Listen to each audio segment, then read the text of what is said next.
Mr. President. Mr. President, the jury's in.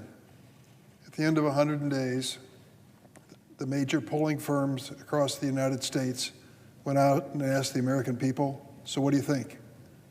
What's your impression of this new president? What's your impression of the MAGA agenda? The results that came back don't surprise me, but they might surprise some. Overwhelmingly, on every major issue that this administration has taken a position, the American people have said, we don't like it. We're not happy with what's happening in this country today. After all the promises of the last political campaign about dealing with the cost of living for ordinary Americans, there's little or no progress to be shown for the 100 days of President Trump. For 100 days, President Trump and his administration, mainly billionaire buddies like Elon Musk, have brought us chaos, wreaked havoc, sowed division. President Trump has undermined the Constitution and our system of checks and balances and the rule of law. And through it all, I'm sad to report my Republican colleagues have remained silent. I got a call several weeks ago before the Easter break from CEOs of major corporations, some in my state and some not. And I'd not heard from them before. Why they called me puzzled me a little bit. What it boiled down to was they were desperate for information about the policy decisions here in Washington. What did it mean that this president, Donald Trump, started a trade war and then announced he was going to put it on pause for 90 days? What were they supposed to do in terms of the future of their businesses? Were they to assume that the tariff tax war has begun? That in order to import key elements and parts to their production, they'd have to pay tariffs of 10, 20, 30%, 100%? What did I know about it? I couldn't answer, Mr. President, because I didn't know the answer. I'm not sure anyone knew the answer. Somewhere in President Trump's mind is a theory of tariffs that he believes is going to make America stronger. These business leaders said just the opposite. Because of the uncertainty of these tariffs and the uncertainty of our trade relationships, they were going to hold back. They couldn't risk it. And that's the reality of what we face today. When it comes to specific cases in this administration, it's hard to explain how we've reached this point. When Kilmar Abrego Garcia, a father who was living legally in the state of Maryland with his family, was sent to a terrorist prison in El Salvador because of what was said in court to be a, quote, administrative error, where was the outrage that this man was treated so unfairly? With no evidence, except perhaps a tattoo that might be connected with a gang, there was no evidence that took this man out of the United States and put him in a prison in El Salvador. Our colleague, Senator Chris Van Hollen, went down to see him and the conditions he was being held in, and never came back with a satisfactory answer of why this man was being charged with a crime. Now, you remember how many times Donald Trump gave speeches at rallies, and he said we're being overrun by murderers and rapists and terrorists and mentally ill people who came to this country and shouldn't be here. And as a consequence, they were going to change things when he was elected president. What they changed was to take this Mr. Garcia, living legally in Maryland with his family, and through an administrative error, throw him into a hopeless prison in El Salvador. Is that what America is all about now? Because he had a surname like Garcia, we can ignore any reference to due process? The president went so far as to suggest he would do the same thing to an American citizen. Now, of course, he says things which he later disavows, but it is outrageous to think a president of the United States would suggest an American citizen without due process would be relegated to a terrorist prison in a foreign country. The American people don't care for that much, and neither do I, because it happens to offend this document, the Constitution of the United States. Can you imagine an immigrant living here under a protected status, torn from his home and family for no legally justifiable reason, and then, quote, the administration says it was an administrative error.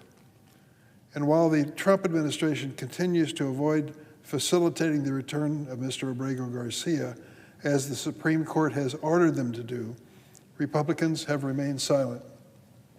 Mr. President, it was about 6 weeks ago. There were several key appointees by the Trump administration to positions in the Department of Justice. They included a Solicitor General and 2 other Deputy Attorneys General. During the course of questioning, I asked these individuals a basic question. Do you believe that an executive official can defy a legally held court order? I thought the answer was clear. It's no. And it should be, whatever the president's party may be. But yet they struggled to come up with an answer that suggested maybe in some cases it was all right to defy a court order. We've been through this in America. The case of Brown versus Board of Education in 1954 was an effort to integrate schools across America for the first time. Extremely controversial decision, and several other decisions followed from it. But there was a legal court order for that to happen. And in order to move forward, you have to start by obedience to the court order. You can criticize it within the realm of ethics, and you can even appeal it, but you can't ignore it. And yet these officials headed for the Trump Department of Justice wanted to equivocate on the answer. Who came to my rescue on my argument? A Republican senator from Louisiana, John Kennedy, who came in and addressed the 3 nominees and said, let me make it clear to you, and I paraphrase him, I think accurately, your options with an illegal court order are to be critical within the bounds of ethics and to appeal the decision if you disagree with it, but you have to obey that order or resign your official position. That was as clear an explanation as I've ever heard. But under the Trump administration, they believe they are above the law, some do. Or take Donald Trump's ill-conceived, mindless tariff tax war, which I mentioned earlier. Global markets plunged when he came out with his proposals in the beginning of April. It wiped out trillions of dollars of wealth from the stock market and will cause Americans to suffer from higher prices and smaller export markets. The advice which many people are giving to those who are worried about their IRAs and 401ks is don't look at them. Don't look at the balance. You're going to be too depressed when you see it. And it's because of the chaos in the Trump White House when it comes to our trade policy and economics. While their constituents saw their retirement funds drain and grocery bills skyrocketed, sadly, my Republican colleagues remained silent. Rinse and repeat this cycle. Donald Trump threatens to withhold federal funds from higher education institutions to coerce them to give up their constitutional rights. It's hard to imagine, we're talking about modern America, that a president of the United States who is unhappy with what's being taught at a college or university threatens to remove all of their federal funding. For God's sake, this is a democracy. Freedom of speech is part of what we admire in this country so much and what's part of our future and our past. And yet, when it comes to President Trump, he has decided that if they want to teach something that he doesn't care for, whatever it may be, that they're going to lose federal funding. That's being tested in court. The Secretary of Defense violates national security protocol and shares classified war plans in a signal chat that mistakenly includes a journalist listening to the conversation. You would think that at least one hardline Republican conservative, some hawk in their ranks, would stand up and say, that's wrong regardless of who the president may be. But they didn't. The Republicans remained silent.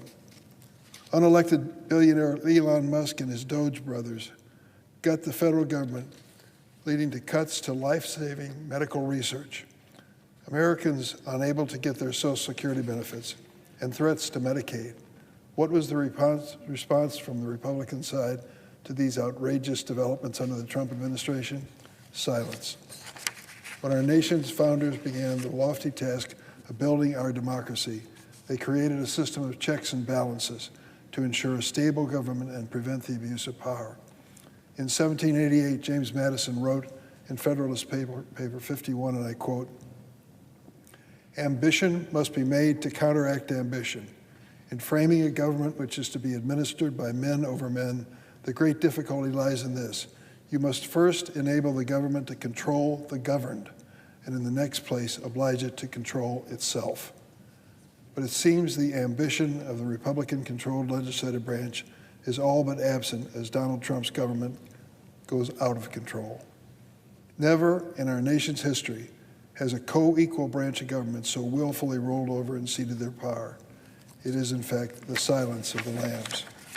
The president is testing and violating the bounds of our Constitution, amassing power for himself as the economy tanks, violating the rights of Americans, and destroying our image abroad. My congressional Republican colleagues have the power to join us in a bipartisan effort to stop it. Has it ever happened in history? It did very graphically in history. Franklin Delano Roosevelt was upset with the Supreme Court and its rulings on New Deal programs. He went through a re-election cycle and was re-elected by a large margin.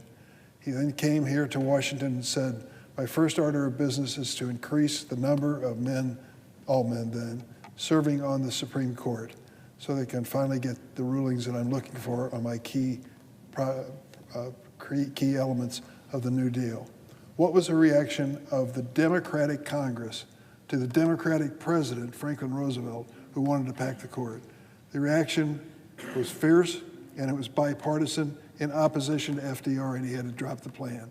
Both Democrats and Republicans in Congress realized that if a president could control the composition of the Supreme Court and its rulings, that we had lost a valuable part of the protection of our Constitution.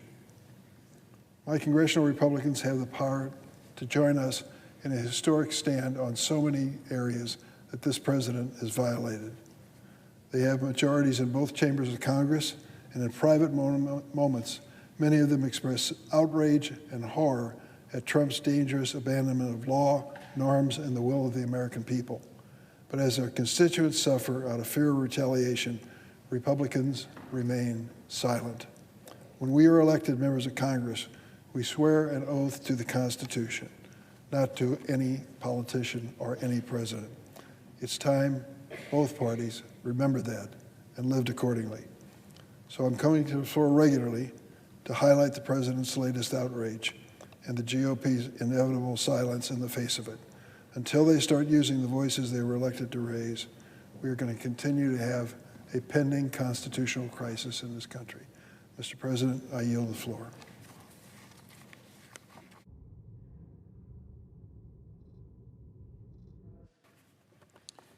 The senator from Vermont. I totally support the comments of the minority whip. It's 100 days, and it's time to assess. And whatever you may say about President Trump and the stated goals, there's an obligation to act functionally to achieve those goals. Stating you want an outcome is a long way from implementing a plan and executing a plan to achieve it. And there is no plan. There is absolutely no plan. Let's talk first about DOGE. DOGE is about supposedly getting rid of waste, fraud, and abuse. Now, there's not a single member of this Congress who is in favor of waste, fraud, and abuse. But if you're going to do that, you look at a department. What's its goal? How is it achieving it? Where is it coming up short? You do a plan, you do an assessment, and you do a plan. What DOGE did was essentially get the personnel list and then send out emails to every fifth or sixth person saying you're fired because you did a lousy job. So it is not at all on the level. It is not at all on the level. And as a result, the real goal becomes revealed. It's not to eliminate waste, fraud, and abuse. It's to eliminate USAID. Is to eliminate the Department of Education. It's to eliminate the Social Security response team. That's what's going on. And the challenge for us, and this is bipartisan, is whether we as an independent branch of government want to look at what's before our very eyes and address it or simply ignore it. Let's take the other so-called plan that's going to make us rich, more revenue than we can ever deal with. And that, of course, is the tariffs. The tariffs, Mr. President, are going to be seen by historians as the absolute worst economic blunder in the last 100 years. Whether you're a farmer in Vermont or in Utah or in the Dakotas, these tariffs are hammering you. Most of our farmers on the northern part of the country, we import our fertilizer. We import, in many cases, grain to feed our animals from Canada. This tariff is going to hammer farmers who are already contending with what farmers every year have to contend with. Very tight margins, the will of the weather. This is having real impact on them. In Vermont, we had roundtables with people from various industries. How are these tariffs going to affect you? Number one, what tariffs? What are they today? Supposedly they were 25% yesterday, then they're suspended, then they're back on. They apply to this part but not that part. No possibility of anybody making a plan in order to run their business. But across the board, and by the way, these are folks who came in and are affected by the tariffs. They're not Republicans or Democrats or independents. They're really folks just trying to make a living, and they may have their political preferences, but what they're talking about is the real-world impact of these crackpot tariffs that are on again, off again with the president. But some of the folks that spoke, small business owner Jason Leventhal, founder of J-Ski, said, this is essentially a tax on the consumer, something the administration won't acknowledge itself. Mimi Buttenheim, president of Mad River Distillers, tariffs radically affect our manufacturing arm by raising the price of raw materials. Jen Kimmich, co-founder of the Alchemist Brewery, we don't know how they're going to affect us. We just know they're going to affect us. John Lacey, CEO of Burton Snowboards, one of the global enterprises founded in Vermont by Jake Burton and Donna Carpenter. How can you navigate the playbook if you don't know what the rules of the road are? It's a fair question. And it's a question that the administration, that President Trump feels he has no obligation to answer. So this goes on and on. You've got the economic issues, the tariffs. You have the attack on institutions. USAID is a good example. And it's a vulnerable target because there's a lot of misinformation about USAID. A lot of folks think it's about 25% of our budget. And I see we have the ranking member of the Foreign Affairs Committee here who knows this better than anyone else. It's like 1% of our budget. It creates, first of all, alleviation of enormous suffering among many people who are absolutely starving, among many people who need medicine, among many people who need water to help with agriculture, to be able to feed themselves. It's something that had bipartisan support in this Senate chamber with many of my Republican colleagues, your colleagues, leading the way for America to make a contribution as the greatest and most wealthy nation in the world. That was just shut down, literally. Notices went out, you're fired. Notices went out, your program is terminated. Notices went out, turn the ship around and bring the food back. And the impact of this, you know, on these USAID workers who dedicated their lives to being a representative of our country, doing something beneficial in other countries, they just got their termination notice that they haven't been doing a good job, obviously not on the level.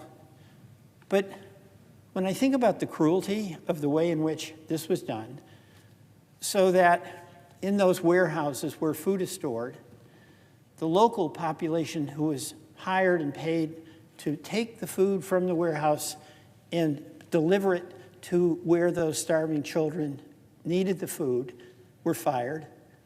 And we literally have food rotting in warehouses rather than nourishing famine-stricken children. Same is true with medicine. We won't deliver it. It's over there. It's where it's needed. It can be delivered. But the way in which the Trump administration with Mr. Musk proceeded is to literally take that food away and take that medicine away rather than deliver it. So that is not at all on the level. There's not here an effort to deal with waste, fraud, and abuse. There's an effort here essentially to destroy these institutions that have served this country. And I just want to state very clearly that those of us who are appalled by this conduct are all in favor of looking at every program, from the SNAP program to the Pentagon. How can we do it better? How can we get more for less? How can we get the most out of the folks who are serving in those organizations? But that is not what's going on. But then there's the next step. The overreach of power, a lawless, in my view, absolutely lawless abuse of executive authority. You know, what business is it of Donald Trump what the hiring practices are of an individual private corporation or firm? It is the business to enforce the law, but it's not his business to be able to tell a law firm, we'll take contracts away. It's not his business to be able to tell a law firm, since you had somebody who represented the government in a case against Trump or some Trump person or ally, that we're going to punish you and not allow you, in fact, into a court building or get access to the secure information that is necessary to defend somebody who is in court. This is a complete overreach and extension by the president, essentially to impose his own will, not enforce the law, but to enforce his will as he arbitrarily wishes.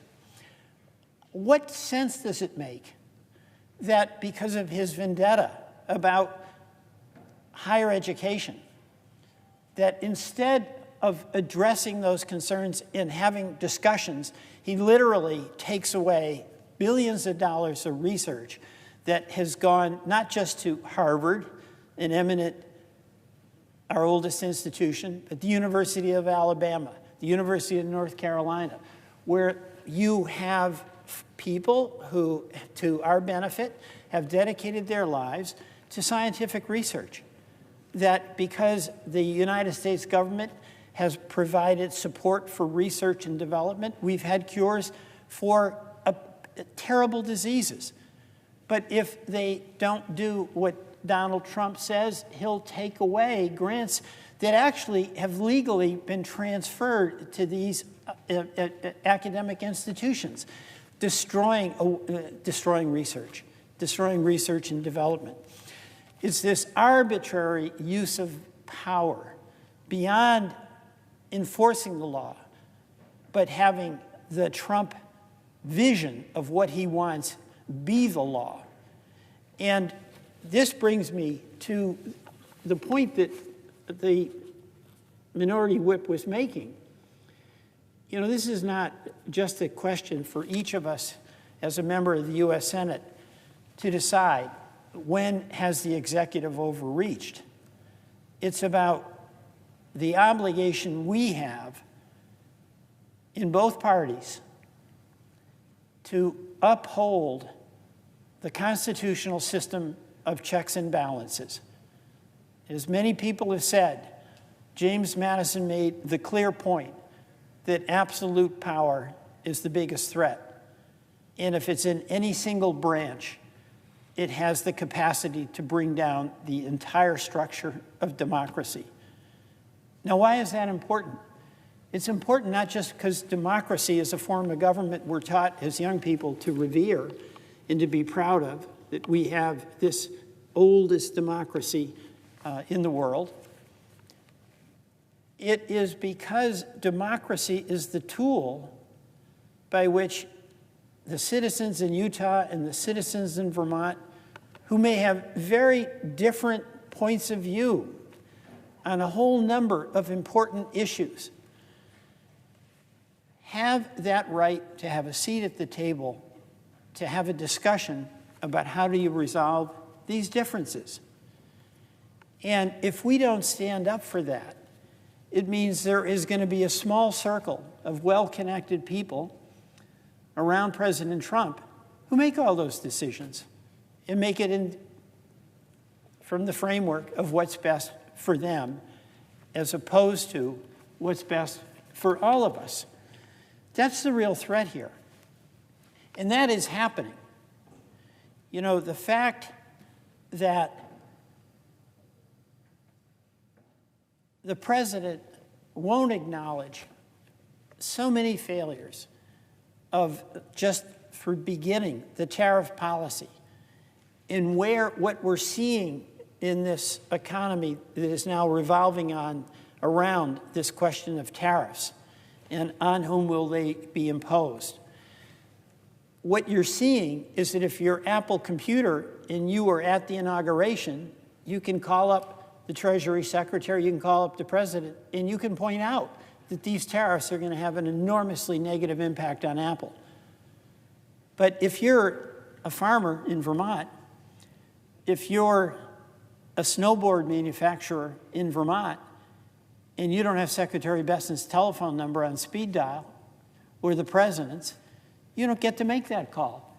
And you have to live with that enormous impact on your cost structure and on what you have to charge customers and see your market evaporate.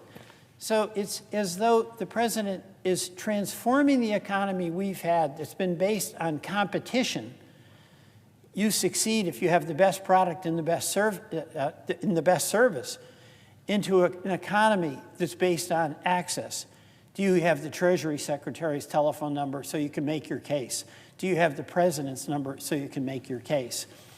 And who knows what conditions the President imposes on whoever it is he's going to give the benefit of his capacity to make an exception for you or for your business. That's called corruption. And the worst thing that we can do is to inject as a material factor in the way the economy works, a corruption that is based on your ability to get special treatment because you've made campaign contributions, because you've made certain other concessions, because you look the other way. And that's what's happening right now. You've got an administration that in the name of waste, fraud, and abuse is destroying institutions. You've got an administration that based on an assertion that tariffs will make us rich is causing inflation, causing enormous business uncertainty, and is ultimately going to lead us into a recession.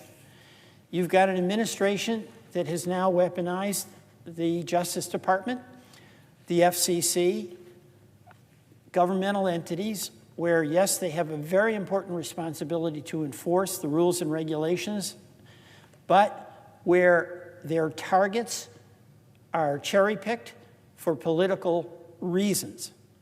And that is very damaging to the long-term well-being of our country and our democracy. So, Mr. President, it is time for this Congress to make an assessment of our obligation to the citizens we represent. When is enough enough? When has the executive gone too far? When is it that all of us should heed the pleas of the businesses, the enterprises in each of our states about this chaotic and very destructive tariff policy?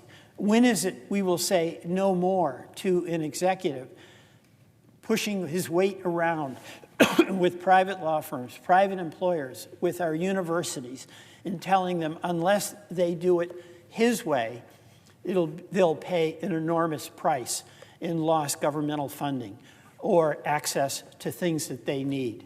In my view, 100 days of giving a lot of rope and a lot of license to the executive is 100 days too many, but it's not too late for us as Congress to stand up for the separation of powers, the balance of powers, and the prerogatives of the United States Senate and the United States Congress.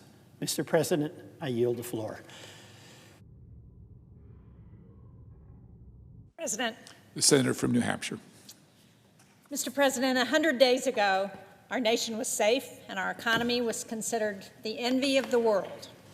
We had disease surveillance programs that were in place to stop the spread of deadly viruses like Ebola, no matter where they broke out in the world. And the security contracts at detention camps that have been filled with ISIS fighters were still being paid. And if our nation was attacked by a foreign enemy, or if we were thrown into a global pandemic, or even a global economic crisis, our allies had our backs. They had our backs because they knew that in their darkest hour, the United States would stand with them. Then, unfortunately, the Trump administration took over, and in 100 days, this administration has undone 6 decades of investments that have made the United States more respected and influential than any other nation. The administration and the president has raised and lowered tariffs against some of our closest allies and neighbors, spiking costs for Americans and hurting our manufacturers and the defense industry. And instead of the promised golden age of America, a golden age of prosperity and lower prices, of safety and security, of our enemies bowing to our demands, the resulting chaos has left us weaker and more vulnerable. From global financial markets to New Hampshire supermarkets, consumers and businesses aren't sure what to expect.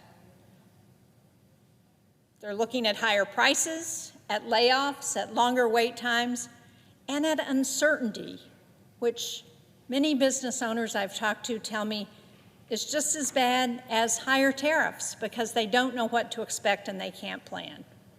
I recently met with a New Hampshire company called New Hampshire Ball Bearing.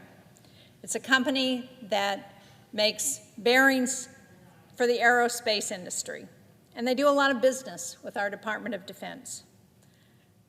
They're concerned because once the tariffs were announced, their only domestic steel manufacturer has increased its cost to be equivalent to what out-of-country companies are charging. But worse than that, they said that their lead time for steel that they use for the aerospace industry and for our Department of Defense has gone from 20 weeks to 2.5 years. I mean, think about that.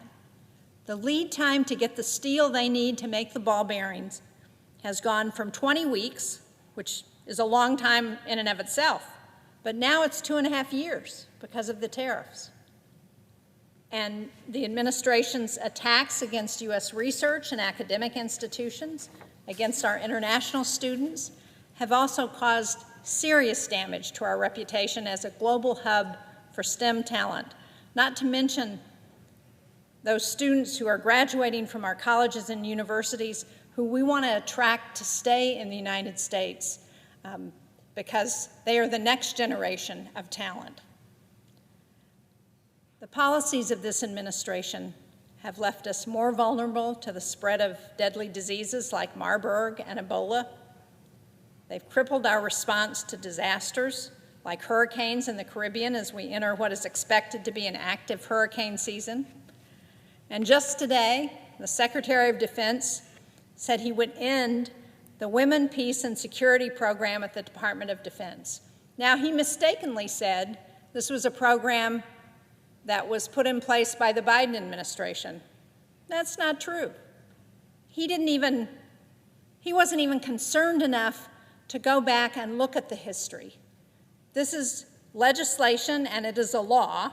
It is not a rule.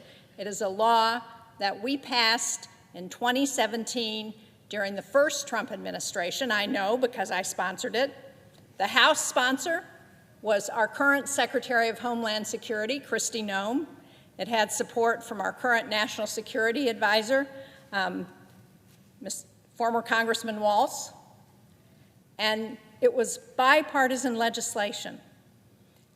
It's not some DEI program, some program that's designed to provide women an advantage in the Department of Defense. What it is a program that gives us a security advantage. Every combatant commander who has come through my office has highlighted the strategic advantage that this program gives to our U.S. forward deployed forces.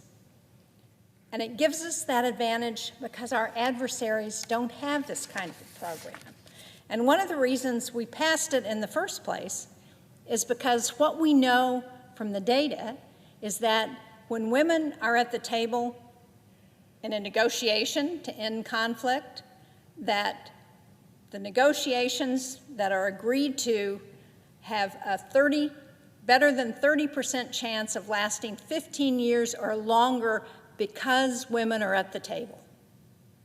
It's an advantage that it gives us because China and Iran and North Korea and Russia don't have that role for women in their military. What Secretary Hegseth's action has done is not only showed his ignorance, but is now putting our military at a disadvantage because of that ignorance. Now, what these kinds of actions do is to create opportunities for our adversaries to gain influence. It's not just giving Vladimir Putin the chance to keep stringing along American negotiators to continue to play President Trump as he's trying to secure a Ukraine peace deal. But across the globe, China is stepping in everywhere the United States is retreating.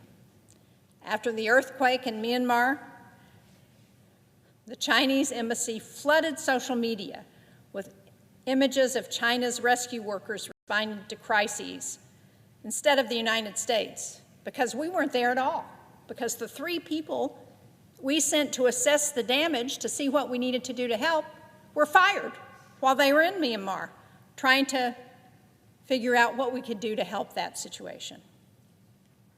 So China's image is being bolstered at our expense. Across Africa and Latin America, Chinese ambassadors are giving interviews focused on the unreliability of the United States as a partner. They're inviting local officials to all expense-paid trips to Beijing to discuss further cooperation. China's now replacing a canceled American program for child nutrition in Cambodia. Beijing just announced an early childhood project in Rwanda, where the United States recently cut our program. They're even moving in, picking up the PEPFAR program that we've walked away from in Africa after saving millions of lives. These cuts represent a serious strategic error on behalf of the United States, because for less than 1%, about 1% of our annual budget, America has been able to build partnerships around the globe that have reduced the threat of illness, the spread of disease, including here at home. Because thanks to these programs around the world, we've nearly eradicated polio, we've cut malaria deaths by half, we've saved 25 million lives from HIV/AIDS, and these successes strengthen America's reputation on the global stage. They help counter our adversaries' influence, and they help us here at home, because it means that diseases like bird flu don't reach America's shores where they are now. It means that we can track those diseases. So whether it's through its mismanaged trade war or deliberate weakening of U.S. standing overseas, the administration is facilitating China's global rise. That's why, as the ranking member of the Senate Foreign Relations Committee, I'm committed to working with my colleagues on both sides of the aisle to preserve the vital programs that we need to keep our country safe. I'm committed to speaking up for American families and small businesses who have been shouldering the burden of higher costs because of President Trump's trade wars. So I know he's not listening, but I call on President Trump to reverse course, to spend the next 100 days fulfilling the promises that he made during his campaign, promises to make our nation safer, to make it more secure, to make it more prosperous. Mr. President, I yield the floor.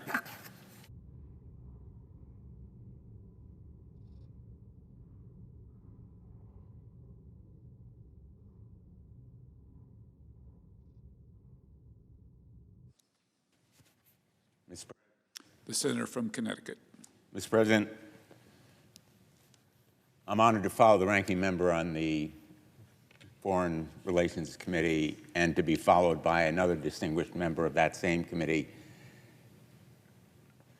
and to focus on this first 100 days.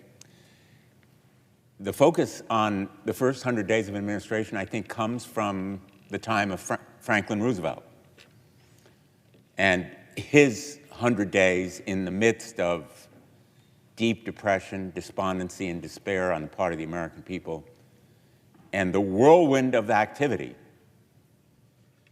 that he brought to addressing our nation's depression. And there are dramatic differences between those 100 days and the 100 days we've seen from President Trump. First and foremost, our economy was at near full employment at a time of solid prosperity 100 days ago. And we are now sliding toward exactly the kind of economic downturn that FDR helped to address. Second, in those first 100 days of the Roosevelt administration, there was a whirlwind of congressional activity inspired by the president with his proposals for new agencies and programs and investments. Congress was a partner in this administration. President Trump has acted unilaterally by executive order, illegally, unconstitutionally, and unchecked, except by the courts that have been a bulwark. In those first 100 days of the Roosevelt administration, FDR appealed to our better angels, our willingness to give back, to be generous to our fellow Americans. He later inspired us with the call to a rendezvous with destiny. In this administration, which is plagued with corruption, crypto theft, Musk exploitation of agencies, it is a downward spiral, a race to the bottom in appeal to self-indulgence and self-enrichment. There are many, many other differences, but the whirlwind of activity here has produced chaos. That is the operative word, chaos. The turmoil and turbulence has produced confusion and, yes, anxiety, deep fear and apprehension about the future of this country. And the poll numbers only reflect not only the downward spiral of our economy, but of our confidence in the future. This administration has been cruel, and it has been dumb. It's unmatched for its meanness and stupidity. The harm and hurt done to everyday Americans in real life and real time. The harm in tariffs already having an effect on the uncertainty of business about the future, their inability to plan, to invest in new manufacturing, and the fear of people that they will be jobless and lose the dignity of work and be hit with higher prices for everything from groceries to gasoline to housing. The harm done in healthcare already, our federally qualified health centers, deprived of funding, NIH research grants for curing cancer or diabetes or hypertension, canceled or frozen. In education, the uncertainty and loss of funding for special education and other programs that benefit children in the neediest and most vulnerable of our districts, in rural areas as well as urban. And of course, the damage to our fundamental freedoms, women's reproductive freedoms, the suspension of Title X grants, and the assault on women's health care, other freedoms, the basic due process of people that should have a right to receive notice and the opportunity to be heard before they're deported, before they're detained, before they're imprisoned or put on a plane to be imprisoned out of the country. Basic fairness and due process rights that involve also the president intimidating law firms with threats that they will be denied access to security clearances or even to go onto governmental property, intimidation and threatening our universities, supposedly in the name of anti-Semitism. Nobody hates anti-Semitism more than I do, but I despise using anti-Semitism as a pretext or a guise simply to attack people or institutions because they disagree with a public official. We live in a time when the rule of law is under threat, perhaps as never before in my lifetime, and the cause of freedom all around the world is in jeopardy. Ukraine has been betrayed.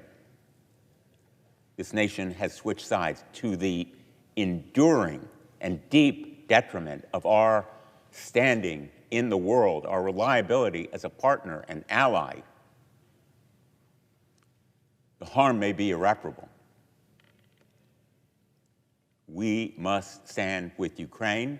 We now have more than 60 co-sponsors of a Russian sanctions bill that I've been proud to lead with Senator Graham. It is bipartisan, evenly divided in co-sponsorship to send a message to Vladimir Putin. We are going to hit you, and we're going to hit you hard economically if you continue to stall and string along America, if you continue to play the president. But Donald Trump has been a seemingly willing partner in being played by Vladimir Putin, his bro, his role model, perhaps. Nobody has a stronger right to claim credit for preserving our freedoms in the past and now than our veterans. And they have been betrayed by this administration.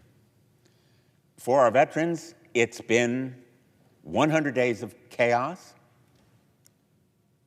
of cruelty, stupidity, anxiety on their part, and apprehension. 100 days of decisions made about their health care and their benefits. They were promised health care. They were promised benefits. And now this administration is breaking those promises, not by coming to Congress and asking for a rescission or change in the PAC Act, which we passed in a bipartisan way, but simply firing the people who are supposed to approve those claims to PAC Act benefits for veterans who've been exposed to toxic chemicals or burn pit.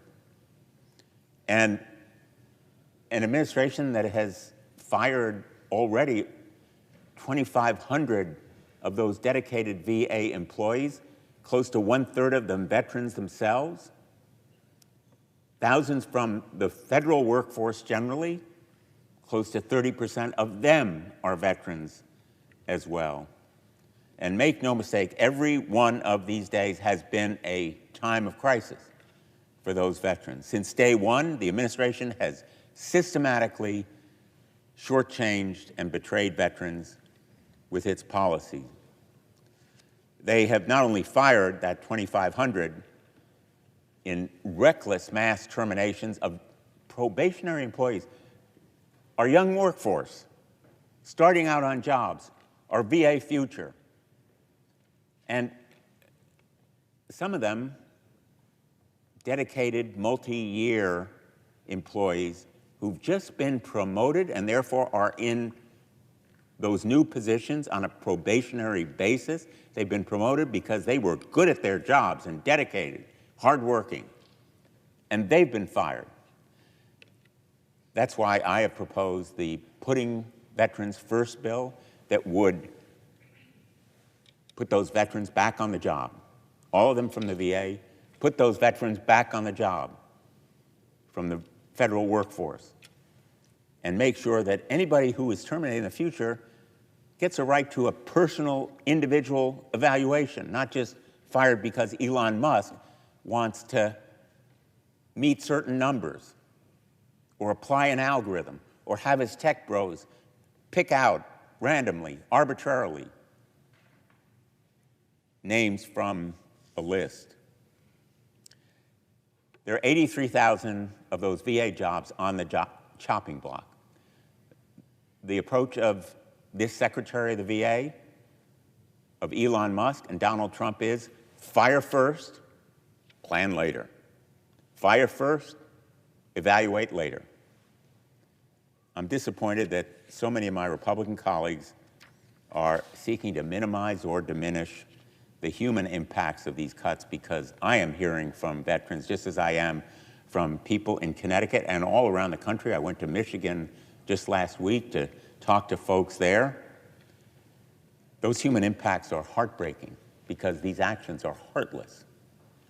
And they are impactful, not only on the incomes of these people, but on their self-worth, their sense of dignity. They've devoted their lives to caring for veterans. And now, with the sweep of a hand, they get the back of a hand from Elon Musk, who has never, ever even thought about wearing the uniform of the United States military. And these human impacts include world-class researchers who are looking into how to predict stroke risk among veterans. Enrollment of veterans into clinical trials for advanced cancer delayed because of the VA's hiring freeze. Openings for new clinics that have been delayed because the VA can't hire the necessary staff to open their doors. The VA mental health staff forced to conduct counseling sessions in open cubicles without privacy, basic privacy for the veterans who are talking about their innermost doubts and fears.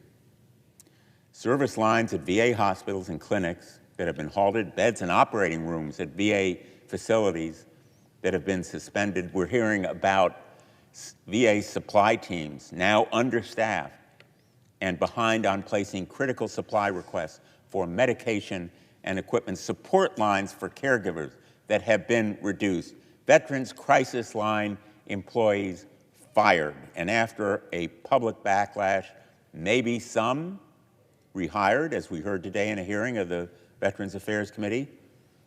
But the impact is enduring because suicide prevention has to be done in the moment, and suicide prevention training sessions have been postponed or canceled. And earlier this month, the Secretary announced he will be abruptly canceling the VA Servicing Purchase Program, known as VASP, on May 1. Now, I know very few of my colleagues have heard about VAST, but it's a program that enables veterans to get some very temporary short-term help so they can avoid eviction from their homes and homelessness that we're all ashamed to acknowledge continues to exist in the greatest country in the history of the world. Our veterans on the streets without shelter because they lack homes. And here's a program designed to keep them in their homes. The Secretary is canceling it. With housing more unaffordable than ever and veterans losing their jobs, I am at a loss, total, absolute loss, to understand how he can cancel a critical program that helps veterans undergoing financial hardship to stay in their homes. I challenge the Secretary of the VA. I challenge the President of the United States. I challenge my colleagues across the aisle, instead of saying yes blindly to Elon Musk when he says slash and trash the VA, fire those thousands of people, end those programs. Look at them not as waste,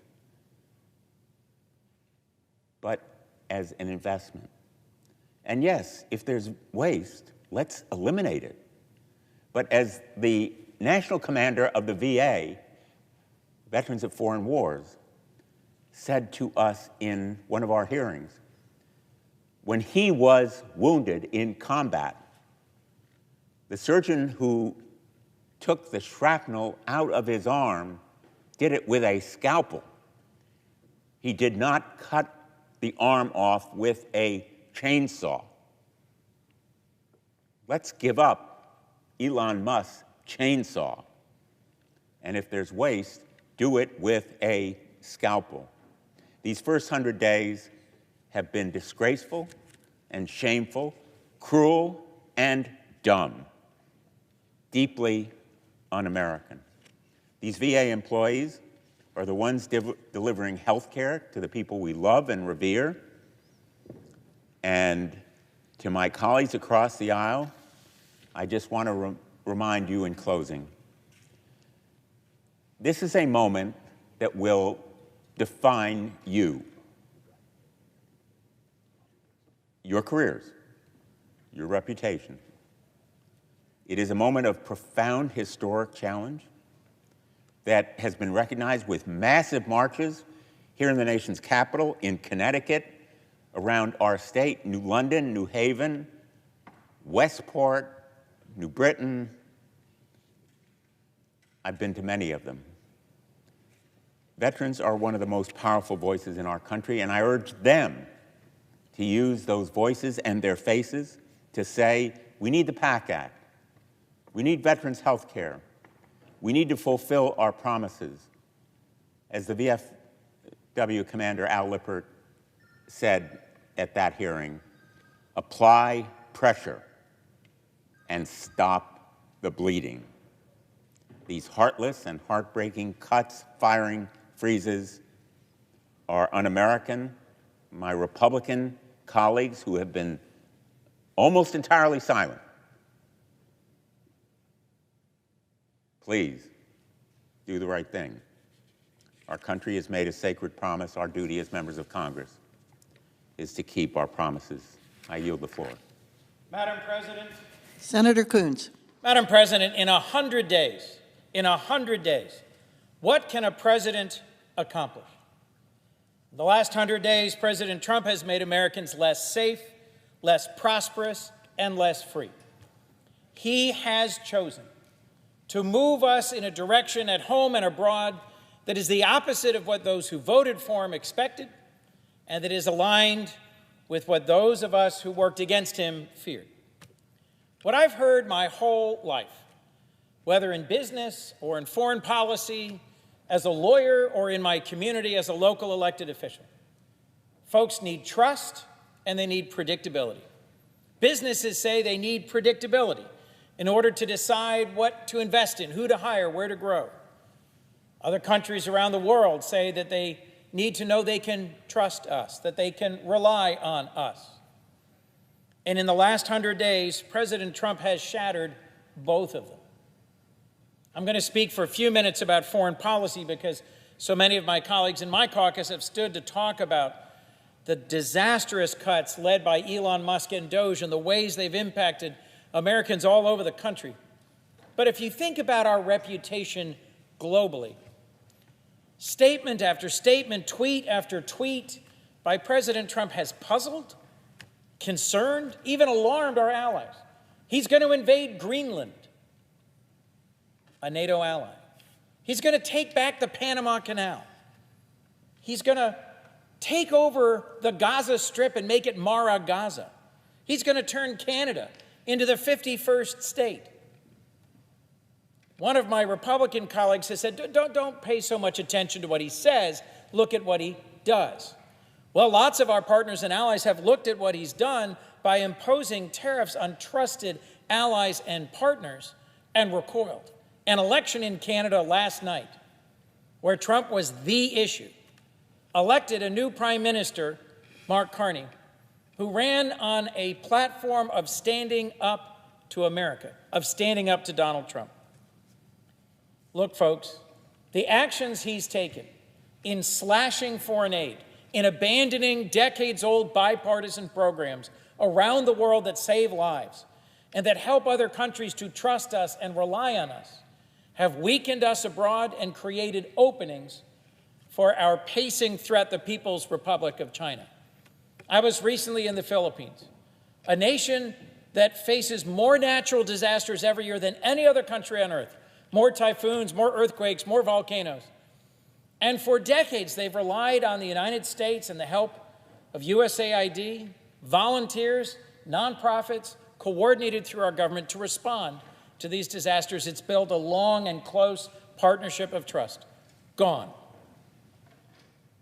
I was recently in Taiwan, a country looking to decide whether they can rely on us should China make real their threats to reunite Taiwan with the mainland by force. Can they trust us? Well, what I'm going to say is that in 100 days, President Trump has shown weakness in Europe and created openings for China. We have long relied on a global network of allies and partners to keep us safe and strong, to make us prosperous, and to build our role in the world. China doesn't have that. They have nervous neighbors, client states, countries that can't count on them and view them as predatory. And yet now, through the actions of President Trump, Elon Musk, and DOGE, and the silence and the collaboration of Republicans in this chamber, even our closest, most trusted allies, like Canada, question whether they can count on us.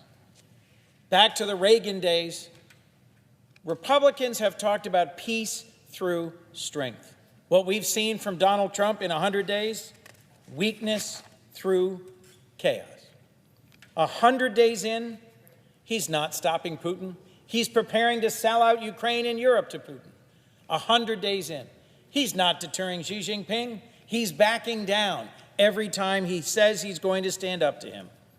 At the end of the day, these first 100 days have shown that we are weaker, the world is less stable, Americans are less safe, and I have to say, Madam President, 100 days is more than enough time for my Republican colleagues to have seen enough to stand up to this president and to restore the role of this Senate and return our position of strength to the world. Thank you. The Democratic leader.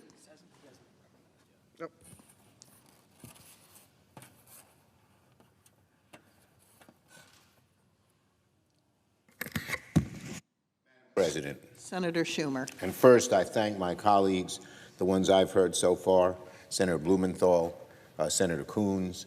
I know Senator Klobuchar will be great as always, as will Senator Baldwin, but I thank them all for coming. Now, Madam President, Democrats are holding the floor late tonight to expose the disaster of Donald Trump's first 100 days in office. We will be speaking for several more hours. This week marks the 100th day of Donald Trump's second term as President of the United States. It's been 100 days from hell, and people are fed up.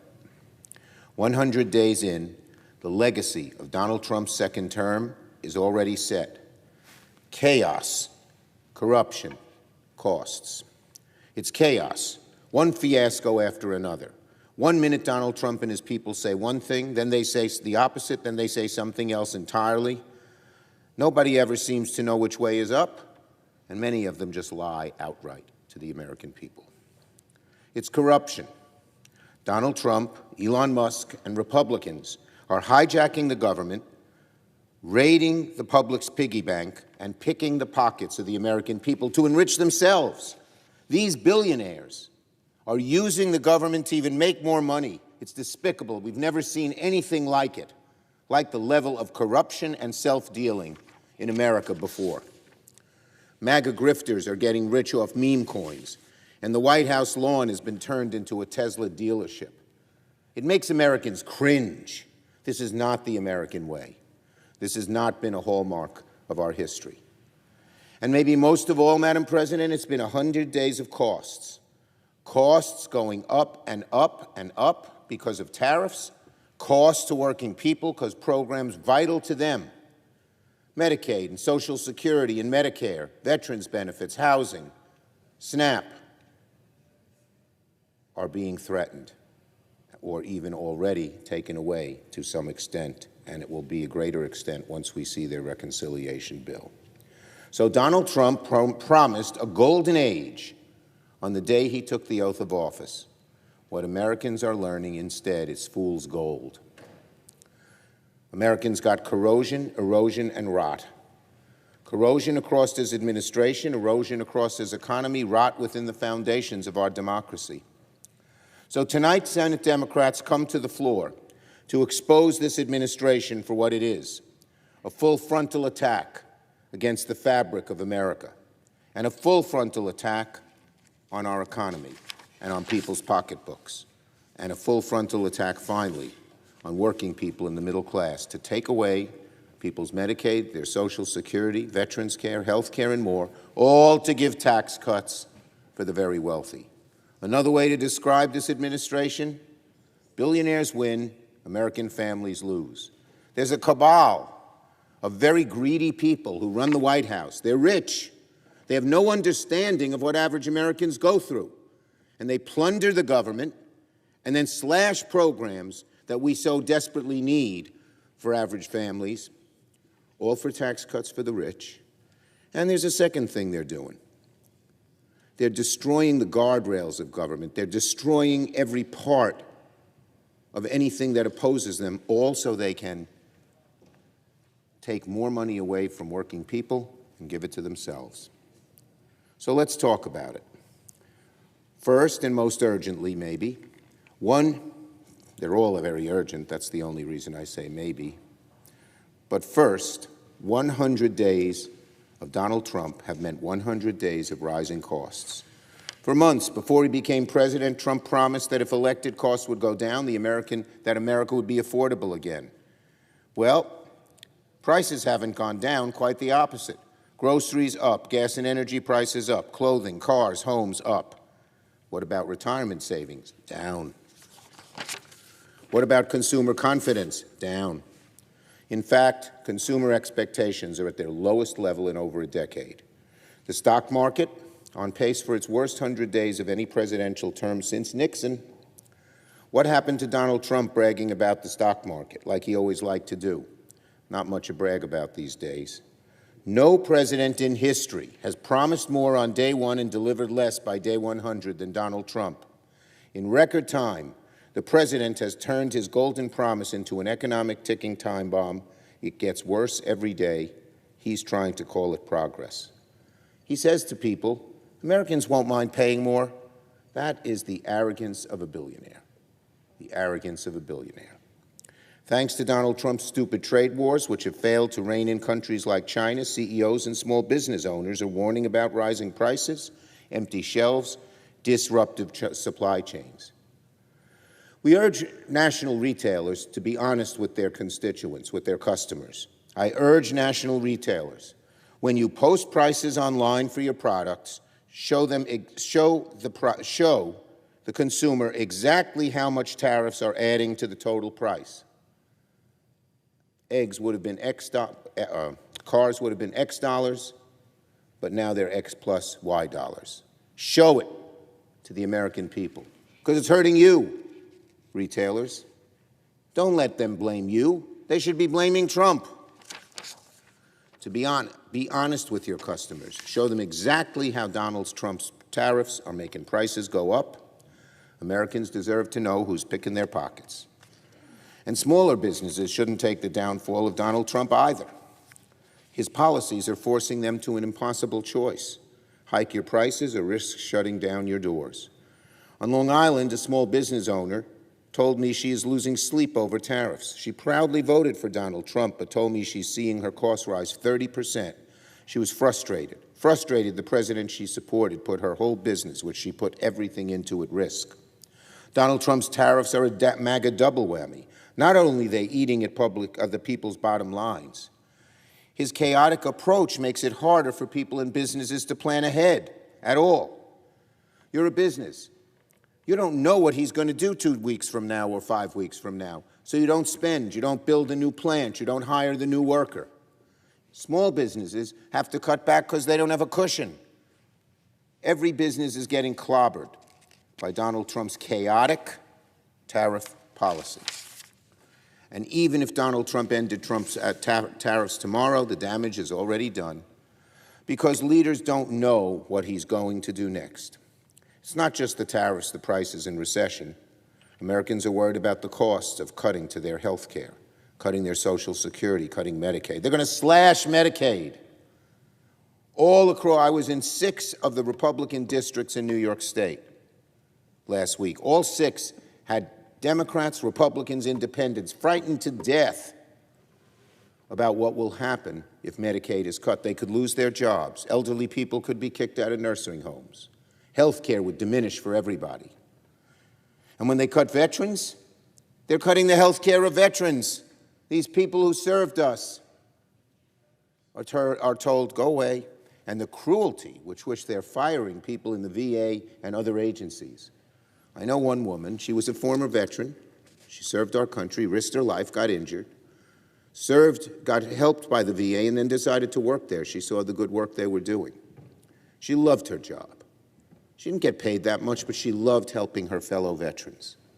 One night, Friday night, she comes home, and on her computer is, "You're fired. Don't show up at the office until further notice." This woman was distraught. Why was she fired? What did she do wrong? What of her services serving the veterans at the Buffalo VA home? What services were not needed, were superfluous, were waste? There were none. Just cruelly fired.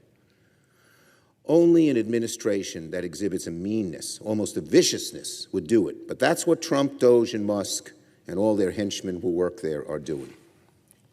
So this is just a terrible, terrible 100 days for anyone who depends on Medicaid, and that's a huge number, tens of millions of people in America. And there's also chaos in so many other places.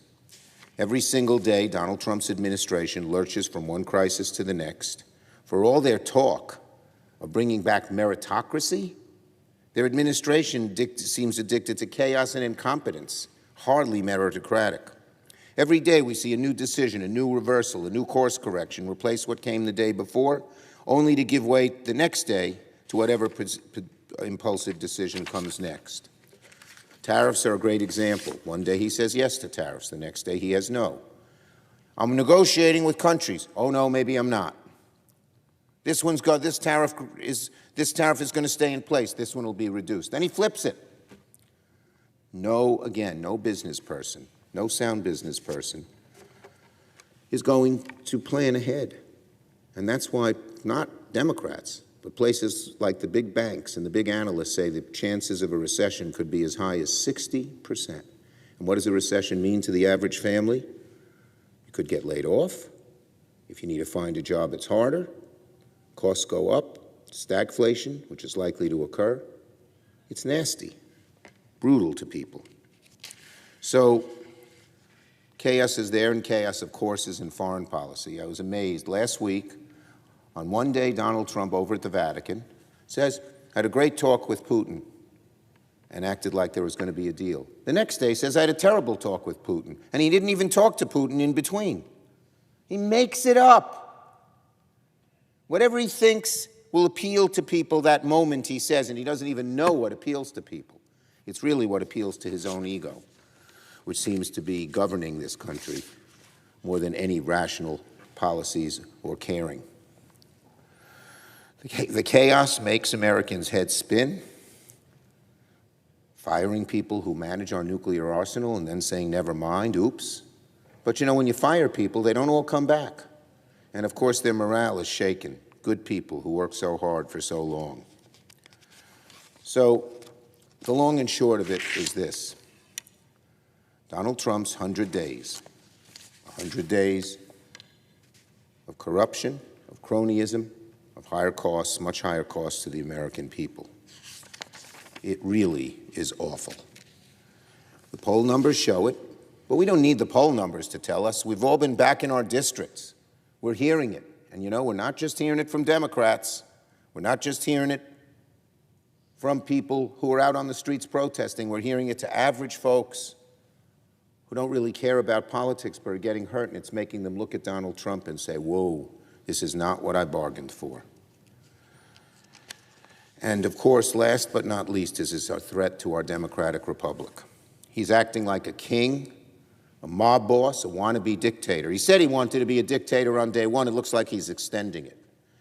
Any quarter of opposition that might just say something in our tradition of free speech and debate, he tries to crush the law firms, crush the universities, go after the judges, which have been a foundation of our republic, that judges are independent and are able to stop an executive that's going too far. When the founders drafted our Constitution, they feared a man like Donald Trump, who sees the rule of law as a nuisance, who considers the truth an inconvenience, who regards his fellow citizens as little more than subjects. Kiss the ring, bow before the throne, or watch your back. That's the ethos of Donald Trump. He has moved with lightning speed to weaponize the federal government against anyone he thinks might oppose him. He doesn't believe in democracy, debate, or honest disagreement. He simply wants to crush his opponents. That's what dictators do. And what is so interesting, Madam President, is Americans are as angry about that as they are about their higher costs, because the roots, Donald Trump, of democracy go deep in the American people. And the American people will not tolerate your disruption, your threat. You're trying to end, in a sense, our democracy.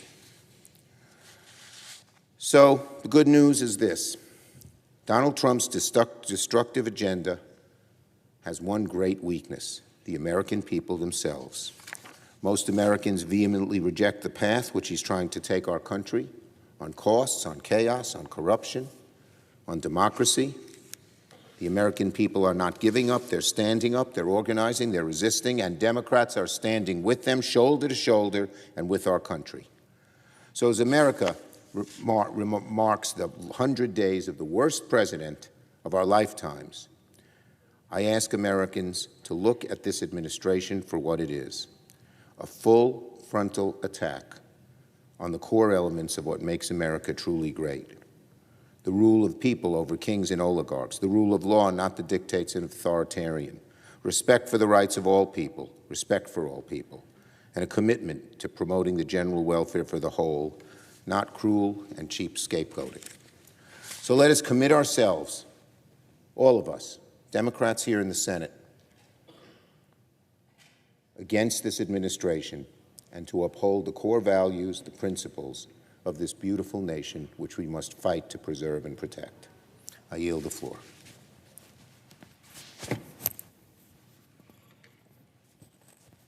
Madam President. Senator from Minnesota. Madam President, it is 100 days since Donald Trump took office. And I think back to the promises that were made, not just during the campaign, but the first day. I think of my constituents who voted for me and voted for him, who actually believed he was going to bring costs down and put them first and do something about housing and do something about health care and do something about child care. Those were some of the main things they brought up to me. So they were hoping that that would happen.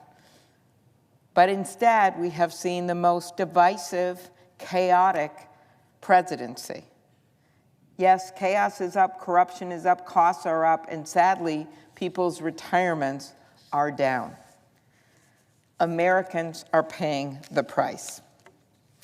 Trump's tariff taxes, which is especially concerning to those in the rural areas of my state who sometimes just get by on a margin, those tariff taxes, $4,000 a family, $200 in grocery costs. That's what's going to happen. That's what's happening now, and they know it. That's why you see these numbers. It's not like the American people haven't noticed. In his 100 days, President Trump, sadly, has the worst approval rating of any president since polling began. 2/3 of them don't like how he's handling the economy. 2/3 of them, by multiple polls, don't like these tariff taxes. I was just on a 19-county rural tour in my state. I visited farms and small businesses. Everywhere I went, I heard people, some of them quieter than others. And I think that's important to know. You know, on TV you see, and on social media, you see these big people yelling into a microphone, and I don't blame them. They're mad, they're sad. That's all. They're showing how they feel. But there's another group of people who maybe are a little quieter. Maybe they just tell us, maybe they tell people behind closed doors. Maybe they show up.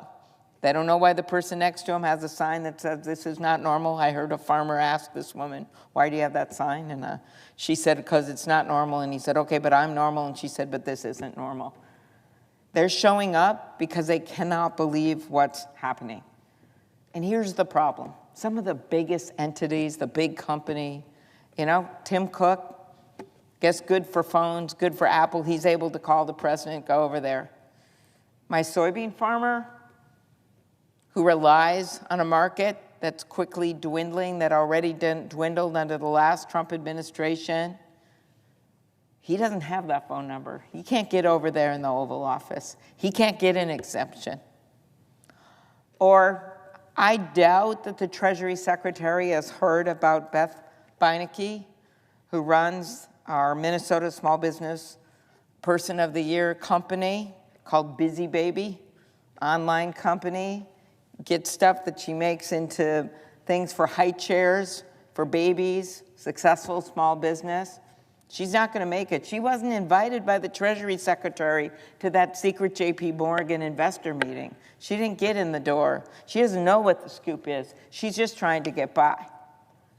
So among many things that all my colleagues are hearing right now from individuals and people living on fixed incomes and seniors depending on Social Security and can't get through, like one of my constituents, when their wife dies and he can't even get through, he tries on email for days, tries to get through, just trying to figure out what he does.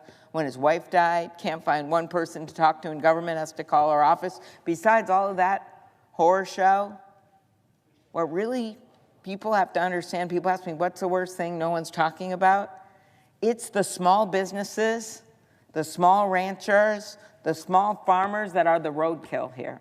They're the ones that do not have the margin. In the case of farmers and ranchers, it may be because input costs are already difficult, or maybe because of weather, or in the case of our poultry producers, it may be because of avian flu and the like. But this is just like the last straw that they can't handle.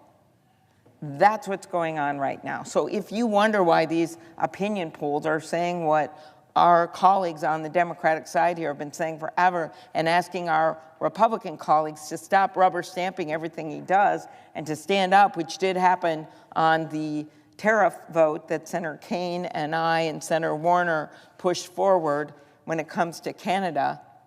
We're going to have another vote like that that covers more countries when it comes to tariff They want people to stand up. They don't want any more rubber stamps. And the thing that is really galling to them is when you look at what these tax breaks will do for the billionaires, and the thought that that's being paid for by, as the Congressional Budget Office has said when looking at the House numbers, would be billions, hundreds of billions of dollars of cuts to Medicaid, or paid for from food assistance with grocery prices up that people need, and I tell you they need them in the rural areas just as much as they need them in the urban areas. That's just the last straw. And from what I've heard, we're going to really see the worst of it when we start not seeing those goods come in. So I know that my businesses, big and small, are seeing this coming. They're stopping investing. You know what that means. When America was on this cusp of greatness, we have come out of the pandemic. We are dealing with inflation. That is true. To me, we were going to the next level of problems, which is making sure we had a workforce for the jobs we had, and that they had housing, and that they had child care. And instead, we're going backwards. We are on the cusp at NIH and with the research, with a combination of mapping the human genome and AI and all of these incredible innovations that are going on. As long as we put some rules of the road in place, we were in the place to lead in the world on some incredible new things. But now we're going backwards if we don't even have FDA people that can approve the new gadgets and the new medical devices, or we don't have any rules in place when it comes to AI. We're going to go backwards, not forwards. So when I look at these 100 days, I wish for my constituents it wasn't so. My state's 4th in the country for ag exports. We have 15 Fortune 500 companies. I know the differences in this economy and how hard it is anyway. But when I look at those people showing up at the rural small town halls, or showing up at farmers' events and telling me what's going on, that's where I realize this 100 days isn't just some campaign brochure. This 100 days isn't just sound bites on social media or a post. This is their lives, and we need to stand up for them. Thank you, Madam President. I yield the floor. Madam President. Senator from Nevada. Thank you, Madam President. You know, I'm listening to my colleagues. I'm reflecting on last year when President Trump was campaigning in, I want to say it was Bozeman, Montana. Excuse me. And I remember he said, starting on day one in his administration, he said, we will end inflation and make America affordable again to bring down the prices of all goods. That's what he said. Well, it's been 100 days since he entered the White House, and here's what he has given us so far. His tariffs are increasing costs for the average family by more than $4,000 a year. He has slashed billions from programs that everyday Americans rely on, including $1 billion for mental health care services. He has directed Elon Musk and his unqualified loyalist DOGE team to fire more than 121,000 federal employees who deliver essential services, including everyone from firefighters who should be fighting the fires that happen in the West to scientists researching cures to deadly diseases. Donald Trump's pushing House and Senate Republicans to rubber stamp a plan to cut nearly $1 trillion from Medicaid in order to give tax cuts to billionaires. And, top of all of that, he's created endless chaos and uncertainty. Now, I could go on and on. That's just how much damage President Trump has caused to our country in his first 100 days in office. But I want to take some time to focus on the impact his economic agenda is having on our small businesses. I'm from Nevada, where there are almost 300,000 small businesses.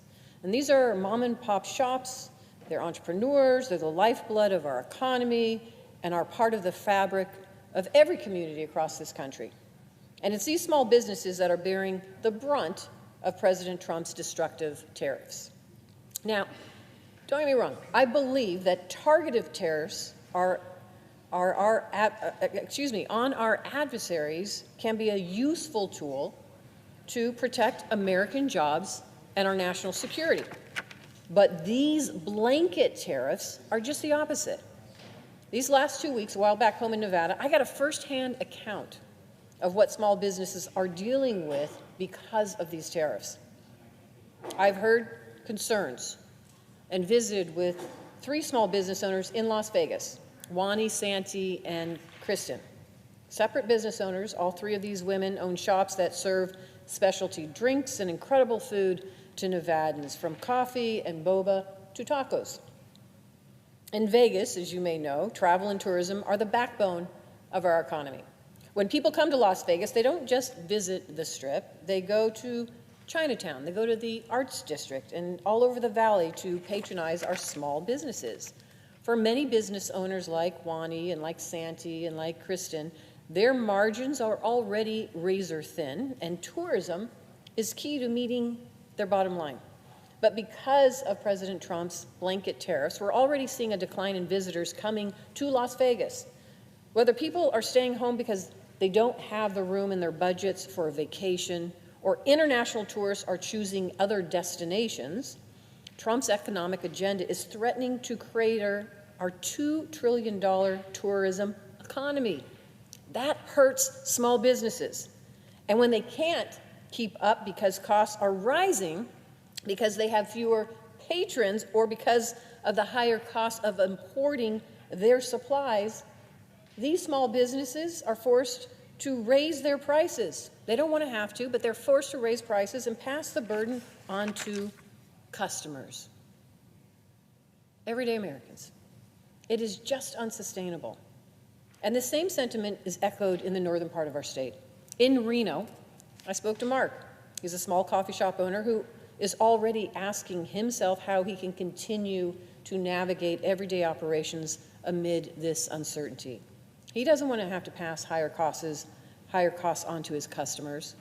But if Trump's erratic tariff agenda continues, he may have no choice. Trump says Americans must accept short-term pain for long-term gain.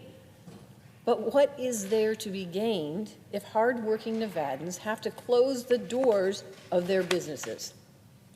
You know, I think to myself, if it's only been 100 days, how much damage is he going to potentially cause in the next 100 days?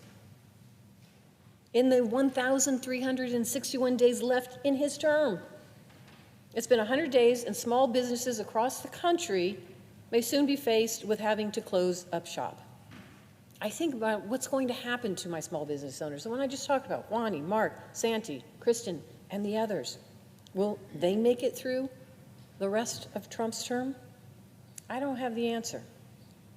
But I hope, and I ask my Republican colleagues to join me in protecting these small businesses and families from these harmful tariffs. If I'm hearing it in my state, I know my colleagues, you're all hearing it in your states as well. So if there is an opportunity to work together, please don't rubber stamp Donald Trump's harmful agenda. Let's work together so we are actually working on behalf of American families and ensuring that these small businesses can keep their doors open. Thank you, Madam President. I yield back. Senator from Wisconsin. Madam President, I rise today to reflect on the last 100 days and the unimaginable amount of havoc and harm President Donald Trump has caused for Wisconsinites.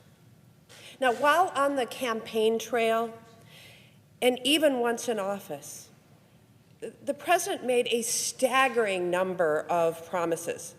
Promises to end wars on day one. Promises to lower costs at the grocery store on day one. Promises to make health care more affordable. And the list goes on and on and on. Look, I was on the campaign trail and listening to Wisconsinites at the same time as Donald Trump was. And truly, I get why he was making some of these promises. Wisconsin families were facing high prices. Workers felt like they were being ripped off by their big corporation employers. Democracy felt broken as voters' voices were drowned out by special interest money. And people were sick and tired of endless wars. Mr. Trump claimed he had the solution. Well, so far he has broken these promises and literally betrayed the American people. But here's the kicker. Donald Trump not only broke these promises, but many of the things he promised to fix, he has actually made worse. Grocery bills are up, and I have yet to see even a concept of a health care plan. While Medicaid coverage for 1 million plus Wisconsinites is on the chopping block to pay for tax breaks for billionaires. Wars are raging in Ukraine and Gaza. Billionaires and big corporations have a friend in the White House who has their backs. It is one of the greatest bait and switches of our time. And at the end of the day, it's Wisconsin families who are paying the price. For the last 100 days, I've heard from constituents in all 72 of Wisconsin counties who fear what this administration's action will mean for them and their families. I've heard from farmers like Linda in Vernon County who barely survived Donald Trump's first trade war. Farmers like her are scared that they will be put out of business entirely as punishing tariffs and new trade wars jack up costs of fertilizer and farming equipment while cutting off access to markets. I've heard from folks like Renee in Milwaukee. Renee has stage 4 breast cancer. Renee is scared that cuts to Medicaid will force she and her husband to choose between protecting their life savings, their retirement savings, or getting the life-saving cancer care that she needs to stay alive. I've heard from veterans like James in southeastern Wisconsin who are out of a job because Donald Trump fired them from the only place that they've ever felt like they belonged in civilian life, helping their fellow veterans at the VA. I've heard from so many small businesses, like Lakefront Brewery. There was a local roofing contractor in Milwaukee, small retailers, an auto parts seller in Milwaukee, who are all considering, do we have to raise our prices? Will our customers be able to afford our prices? Or do we have to lay off workers because President Trump's trade war is tightening their margins and making it harder to plan for the future? I've heard from families from Ozaukee County on Wisconsin's east coast to the St. Croix Valley on our western side, who have had their child care or food assistance threatened because this president is choosing to prioritize tax breaks for his wealthy friends over working families. Dairy farmers saw millions in funding that they were promised to grow their businesses frozen. And Alzheimer's researchers at Wisconsin's universities are making do with less because of arbitrary cuts that threaten the next breakthrough that would serve our loved ones. Seniors accessing their hard-earned Social Security benefits have fewer places to turn as field offices shutter and staff is let go. Public schools in Milwaukee with children in them who have been exposed to lead paint in the schools have fewer resources because President Trump fired the very lead hazard experts they relied on at the CDC. Imagine that. I hear it from constituents every day calling my office. Now, in ordinary times, my office would maybe get around 50 to 100 calls a day. But regularly since January, we've passed 1,000 calls a day from Wisconsinites. There isn't a corner of our state that hasn't been impacted by this president's often illegal, sometimes unconstitutional overreach of his presidential powers.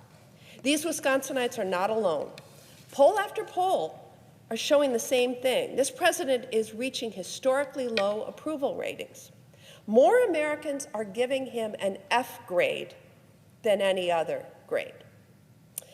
It's hard to state all the ways that President Trump's second term is already impacting folks in Wisconsin. His actions have made things more expensive and the future far less certain. Whether you are a Wisconsin farmer or small business owner, veteran, senior, or just a family looking to make ends meet. In January, I said I'd work with anyone to deliver for Wisconsin. I also promised that I'd stand up to anyone who hurts Wisconsinites. Those things remain true. And right now, our country is not on the right course. And Americans agree. Wisconsinites want lower costs. Our veterans and farmers want to be respected. And working families to have a fair shot. Donald Trump's chaos isn't delivering any of that. And it's about time Congress step up and act as a true check and balance on this president before it's too late for our economy, working families, and the future of our nation. I yield.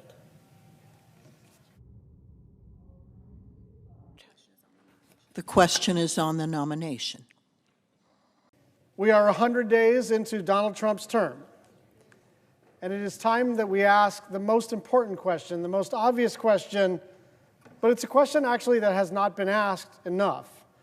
Not how is he doing, not even what is he doing.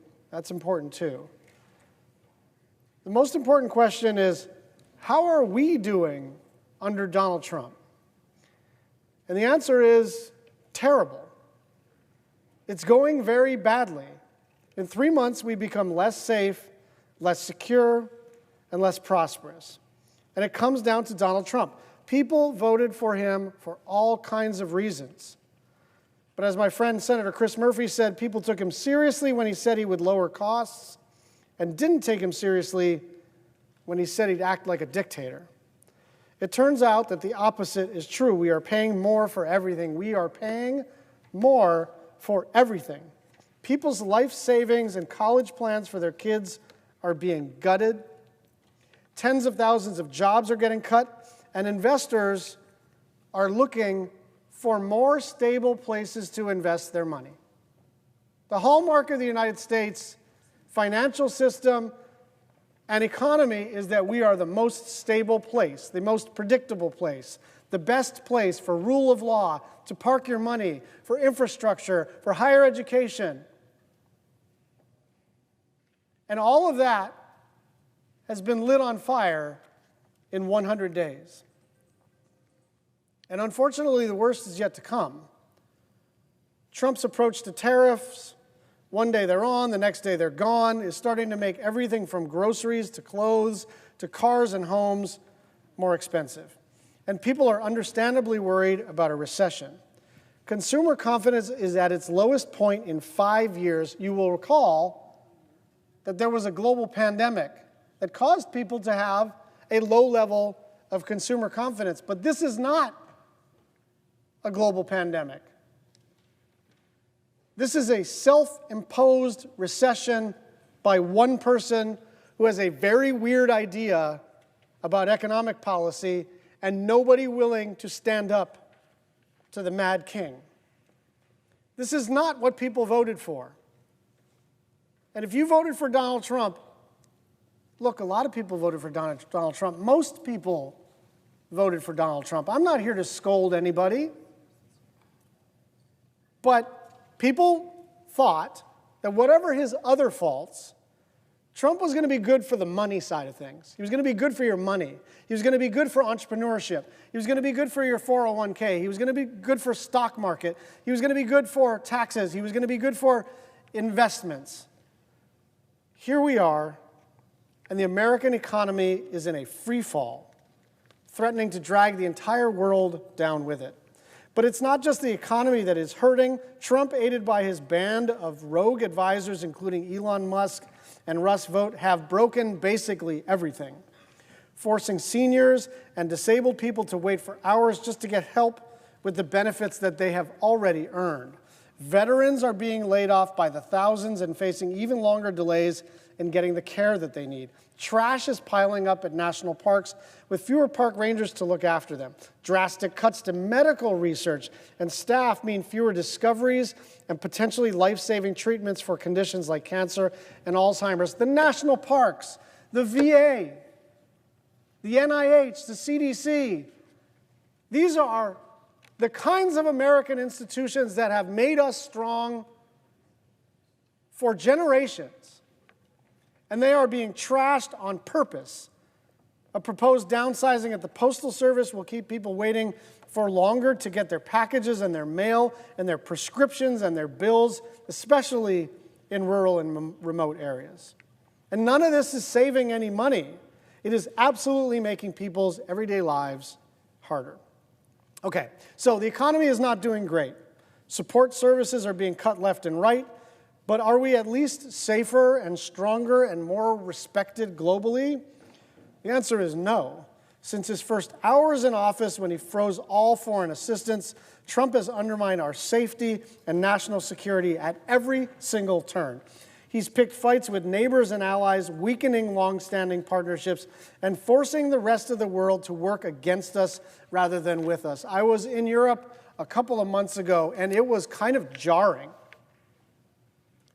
when our allies, and I mean our allies, our closest allies, who have always been there for us, who have defense treaties with us, who have economic partnerships with us, who have people-to-people ties, came to us and said, the biggest destabilizing force on the planet is the President of the United States. We used to be the good guys that would respond to disasters and treat diseases around the world. But Trump has decimated one of the most successful global health programs in history, PEPFAR, leaving an estimated 1 million newborns to contract HIV from their mothers. 1 million newborns contracting HIV from their mothers. What possible purpose could there be behind that? And one note to my former colleague, Secretary Rubio. There is not a waiver program in place that allows life-saving aid to flow. These organizations that provide aid are absolutely shutting down. I was just talking to a colleague who was in Africa over the recess period, and he said kids are on half rations. Kids are half the size they're supposed to be because of what America is doing. Because of what America is doing. An earthquake hit Myanmar. And the United States sent 3 aid workers to assist with the disaster response, who were then fired while they were on the ground. We got 3 people there to help people in Myanmar when there's a catastrophic earthquake. The United States logo is on their armband, and they are fired and told to come home. And guess what happened next? China sent 600 workers and has committed to delivering close to $14 million in supplies. Now, I think that's catastrophic for humanitarian reasons. I think that's catastrophic for moral reasons. I think it's bad that the United States is causing death on purpose. But even if you don't care about that, we can at least see the geopolitical downside to vacating the scene when another country is in trouble and letting China go into the breach. I have a friend of a friend who just texted me. They were doing good work in Fiji and they were sent home. China came in within 2 weeks and is performing the same work. I cannot imagine anybody making the argument that that is good for the United States. You do not counter China's growing regional influence or outcompete its economy by walking away from the world and insulting all of your friends. You don't bring peace to Gaza and Ukraine by making false promises and empty threats, nor do you win the future on issues like AI and clean energy by pretending that America, for as strong and powerful as we are, and we are strong and powerful, that we can solve any of these global challenges alone. A lot of Trump's failures, whether in domestic or foreign policy, boils down to the simple fact that he and his people honestly don't know what they're doing. There is no grand strategy that we are all somehow missing. There is no brilliant new way of looking at things. They're just kind of messing around in the most powerful positions on the planet. The Signal group chat, the forged DOGE savings receipts, the frantic firing and then rehiring of nuclear weapons workers and disease detectives, the people currently in charge of the most powerful nation in human history, moving trillions of dollars around, are just winging it. And their response to the frequent mistakes, no matter how serious or costly, is oops, or sometimes they pretend it was their plan all along. Trump's ineptitude is matched only by his corruption. Just days before his inauguration, he launched his own meme coin, which he encouraged supporters to buy. This is, for those of you who are not super up on all the crypto stuff, this is the equivalent of basically saying, like, I got a Swiss bank account in case anybody wants to deposit money into the President of the United States' pocket. That's what this meme coin does. And after he made close to $100 million from it, the coin quickly lost most of its value. And then just last week, after Trump announced a dinner with the coin's top holders, complete with a, quote, VIP White House tour, like, let's be very clear. There are some things you absolutely can't do. One of them is monetize the presidency. The other thing is to use the government building, to use the White House as an inducement to pay the United States president is out of this world corrupt. It is the kind of thing that if you're on the Foreign Relations Committee or the Defense Committee or whatever it is, and you're traveling abroad, you'll have in your talking points to scold some counterpart of yours about corruption. This is the kind of thing that up until about 100 days ago, we went around the world trying to prevent. But now our leader is doing it. While regular people are losing money every day because of Trump, he and his family continue to get richer. And worse, if Trump has his way with the tax bill, billionaires will get the biggest tax breaks in history, while children, seniors, and families find it even harder to make ends meet because they can no longer get healthy meals or because they've been kicked off of Medicaid. One final point. Whether it's withholding funds that were enacted by Congress and made into law, or deporting people without due process, including a two-year-old American citizen with cancer last week, Trump is breaking the law on a daily basis. Everyone is afforded due process in our system, and with good reason, because the moment some people are not provided due process, there is no telling who's entitled to it and who's not, and crucially, who decides who gets due process. And it sure shouldn't be any individual elected official to determine whether you get due process. This has been the worst start to a presidency in the history of the United States. People had their own reasons for voting for Trump last fall. I've got friends who voted for Trump. I understand. For some it was COVID. For some it was Gaza. For some it was the price of everything. For some it was Biden being too old. A lot of people had a lot of reasons. And I'm not here to judge. A good buddy of mine, former governor from Hawaii, used to say, you know, people vote for you for their reasons, not yours. So I'm not here to try to be vindicated. I am saying for even those people who voted for him, all of the reasons that you voted for him, unless you were enthused about corruption, unless you were enthused about law-breaking, unless you really hate Medicaid, unless you really want veterans to be laid off, unless you really want our standing in the world to be diminished by massive proportions in a super short period of time, unless you love that stuff, it is okay to say, this guy's not working out. He doesn't own your vote. He doesn't own your support. You cast a ballot. He becomes the President of the United States, and it went very badly. This is the worst 100 days of a presidency in American history. I yield the floor.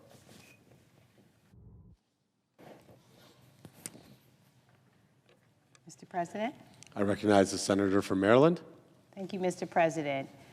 I'd like to use my time tonight to talk as well about the first 100 days under this administration's leadership. And you've heard my colleague already speaking, and I concur with his remarks. Simply put, it has been chaotic, it has been disorganized, it has been an unmitigated disaster, and quite frankly, and I know that I am not alone in this, we're absolutely sick of it. This president and this administration rode in with promises of reducing costs on American families, families like the family that I grew up in. A father who worked all night and through the night and into the morning as a newspaper delivery person, a mother who worked as a receptionist. And this president promised, and he said on day one, that he was going to reduce the cost in American families and improve the quality of life. Only 100 days later, Americans have only seen reductions in the stock market in their 401ks and lowered respect for the Constitution. What we've seen to continue to rise instead are grocery prices. We're seeing the cost of living grow out of control as families experience freezes in critical funding that supports their household. We're seeing housing costs continue to skyrocket as well. And again, we were promised the exact opposite, is that this president knew and understood what it was for the average American family to struggle to afford the cost of housing. He promised that he had the solution, that he was going to cause those costs to go down. Yet everyone from our children to our veterans have suffered under this administration and under this leadership. Not one promise that this administration made to everyday, hard-working, working-class families made at the outset of this administration has been met. In fact, they've not even come close. And you know what? What's worse is they don't seem to care. But you know who does care? The American people care. And if you're a working-class American who had hopes that this administration would lower costs as they promised, I bet you're feeling betrayed by now by the impact of the Trump tariffs. If you've spent your working life paying into Social Security like so many of our seniors in hopes of having a reliable safety net in your later years, you're feeling helpless listening to this administration's plans to raid Social Security. If you get your health care through Medicaid and Medicare, you're feeling alarmed at this administration's intent to gut these essential programs. And if initiatives like SNAP and Head Start help keep your family's head above water during tough times, you're feeling frustrated that this administration is so out of touch that they would even consider eliminating this critical funding. These emotions run deep nationally, and I've seen them felt locally. Somerset County, for example, is one of the poorest counties in my state, the state of Maryland. And if that's not enough, its geography has contributed to awful flooding problems for decades. The city of Crisfield was depending on a federal grant to finally help fix the problem. A funding plan that people had worked on for years and for such a long time. But this administration's rash decisions have now eliminated that plan. These are the kinds of decisions that can leave you feeling hopeless. And when you see that your emotions and your struggles are being ignored by this president so that he can hand tax cuts to the billionaires around him who choose to grab for more money instead of holding on to some sense of morality, you feel angry. Resources may be in short supply for American families right now, but there's more than enough hurt and anger to go around. This administration is hurting Americans, the ones who voted for this president and Americans who didn't. They're hurting Americans who didn't vote and Americans who were too young to vote. They're hurting the business community and they're hurting farmers. They're hurting cities and they're hurting our rural areas. They're hurting law enforcement officers and factory workers. They're hurting teachers and students. They're hurting factory workers and union members. They're hurting doctors and medical professionals and researchers. And across the political spectrum and across all demographics, the only thing we have to show for the first 100 days is losing. The kind of losing that will be felt in this nation for years to come. 100 days in, look at how they've treated the very best of us, this nation's civil servants, the federal workers who serve with absolutely no political motivation. I've met them. I know them. Close to 160,000 of them live in the state of Maryland. And many of them have served for years under both Democratic administrations and Republican administrations. And they have one dedication, and that's to their fellow Americans. Our federal workers keep our food safe. They explore the bounds of science to find cures to our most challenging diseases. They make sure that our veterans receive the benefits that they so richly deserve. And our seniors have access to resources that they set aside for the future. Our civil servants do so much to boost our quality of life. And you know what? This administration doesn't care. For the first 100 days, they have been subjected to spiteful, petty attacks. They've been caught in the crossfire of a political witch hunt. They've had their lives disrupted by these abrupt and improper firings. My state has felt a significant impact from these firings. Home to so many federal workers, as I've mentioned, 160,000 of them, people that I am incredibly proud to represent. I've heard the calls from panicked workers who don't know what the future holds. I've met with distraught workers who fear that they won't be able to provide for their families. And all of this is the result of an administration claiming to prioritize efficiency. The majority of Americans are okay with finding efficiency. What they're not okay with is the cruelty that we're seeing. How you treat people matters. And this administration is more interested in celebrating cruelty than being cost effective. There's no better example of this administration's chaos and cruelty than HHS Secretary Kennedy. His department and its agencies are indispensable in the fight to keep Americans safe and healthy. From keeping our food safe today to finding cures for disease, the mission of these agencies and their workers is critical to our well-being. Yet Secretary Kennedy doesn't care. He has pledged to make America healthy again. But in reality, he's fired safety inspectors, eliminated food safety labels and labs, and revealed plans to take the federal government out of the role of keeping our food safe. Our nation has enjoyed progress due in no small part to our commitment to sustained research.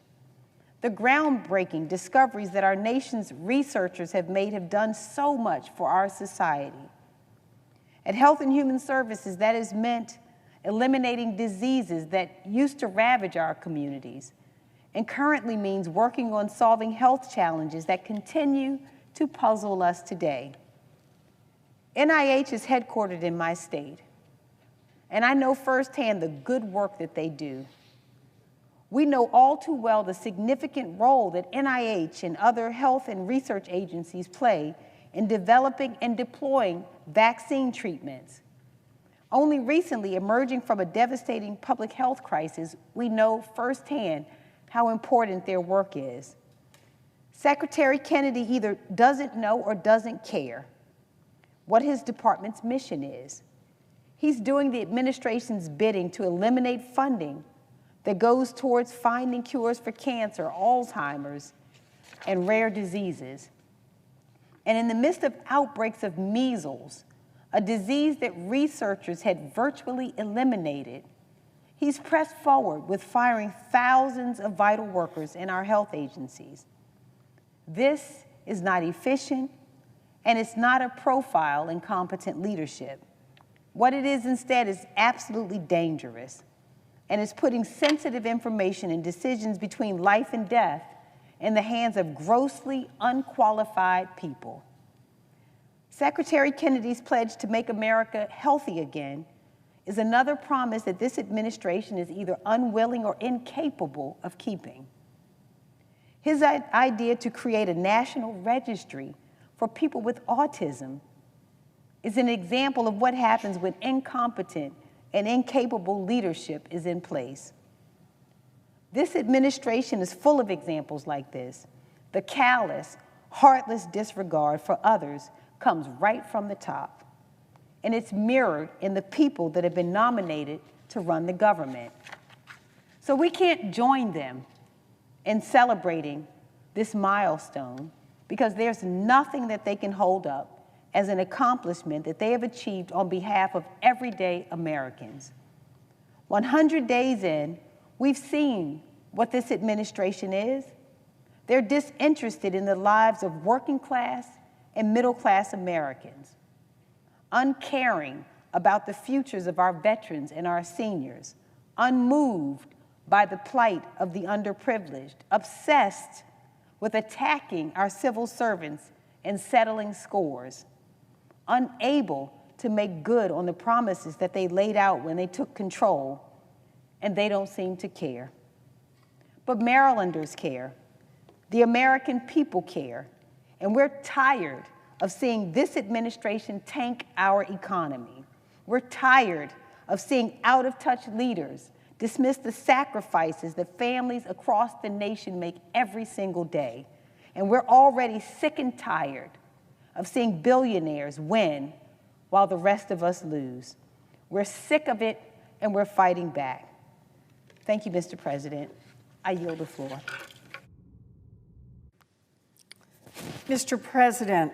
I recognize the senator from Massachusetts. Thank you, Mr. President. I want to say how much I appreciate the remarks of Senator Also Brooks, and it is an honor to fight alongside you. So here we are, 100 days, 100 acts of corruption.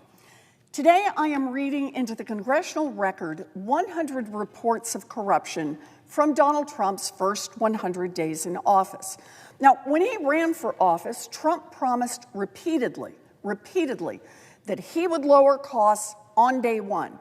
But instead of following through on his promise, Trump and his administration have paved the way for the president, his top officials, and his billionaire buddies to personally feed at the trough of government corruption.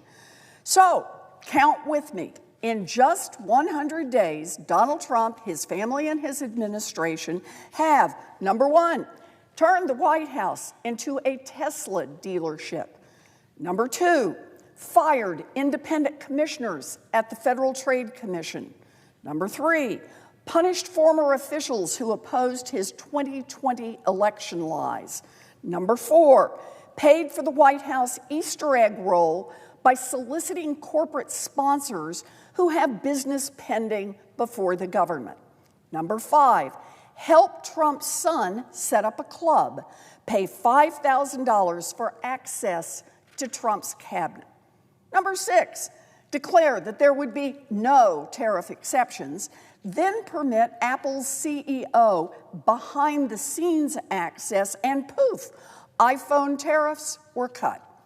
Number seven, created an opening for insider trading by reportedly giving Wall Street exclusive information about how trade talks were going. Number eight, hosted million-dollar dinners between big pharma CEOs and their regulator, RFK Jr. Number nine, launched crypto meme coin right before the inauguration to make millions of dollars, then increase the value of those coins by signing executive orders making crypto a priority. Number 10, launched a meme coin for Melania, too. Number 11, promised his, quote, rich as hell donors a giant tax handout and working hard to deliver. Number 12, weakened rules insulating government workers from politics. Number 13, limited corporate foreign bribery investigations. Number 14, halted enforcement of the Corporate Transparency Act. Wouldn't want people to know what's going on. Number 15, offered a private dinner with Trump himself and a special tour of the White House for the top 220 holders of his meme coin, permitting Trump and his family to profit both from the run-up in the value of the coin and the increase in trading on the Trump platform. Number 16, accepted $40 million for First Lady Melania's documentary from Jeff Bezos, way above the market rate. Number 17, pointed to Bezos's multi-million-dollar documentary payment as a model when Warner Brothers asked Trump's team how to improve its own relationship with the White House. Number 18, struck a deal with Amazon to stream Trump's old show, The Apprentice, which will mean more money for Trump as Amazon is seeking tax breaks and other federal benefits. Number 19, coercing law firms to offer almost $1 billion in free legal work in an arrangement that experts say could run afoul of anti-bribery laws. Number 20, started undermining Medicare's ability to negotiate drug prices after Big Pharma gave millions to Trump's inauguration. Number 21, filed a meritless lawsuit against 60 Minutes and launched a baseless FCC investigation. Number 22, tried to get the AP to bend the knee and kick them out of the White House briefing room when they refused to bend the knee. Number 23, hired Defense Secretary Hegseth's younger brother to serve in a key role. Number 24, hired a longtime former partner of Don Jr. to serve as ambassador to Greece. Number 25, nominated Jared Kushner's father-in-law to serve as ambassador to France. Number 26, selected Tiffany Trump's father-in-law to serve as an advisor. Number 27, appointed an oil and gas executive to lead the Department of Energy. Number 28, selected a chief of staff who was a big-time lobbyist for clients like tobacco and mining companies. Number 29, named officials who had recently lobbied for oil and chemical giants to help write EPA rules. What could possibly go wrong? Number 30, appointed Mehmet Oz, who has close ties to Medicare Advantage insurers, in fact, sold it on TV, to lead CMS to set payment rates and otherwise help out who? Medicare Advantage insurers. Number 31, appointed John Phelan, a major donor with no military or government experience, to lead the Navy and hand out Navy construction contracts. Number 32, appointed Pam Bondi, a former lobbyist for a federal detention contractor, to lead the DOJ. Number 33, announced that the DOJ would stop prioritizing enforcement of restrictions on foreign lobbyists under the leadership of Bondi, who herself is a former foreign lobbyist for Qatar. Number 34, appointed Howard Lutnick, who has billions invested in companies accused of illegally facilitating crypto money laundering, as the guy to lead the Commerce Department. Number 35, appointed Marty McCary, the former executive of a company selling weight loss drugs, to lead the FDA, which would be the agency that would regulate his company. Number 36, appointed Sean Duffy, who lobbied for the airline industry to be the transportation secretary to regulate the airline industry. Number 37, tapped Pete Hegseth, whose wife owns stock in large defense contractors, to lead the Defense Department and help hound out those defense contracts. Number 38, tapped Doug Burgum, who made money from leasing land to Big Oil to lead the Interior Department and manage the leasing to oil companies.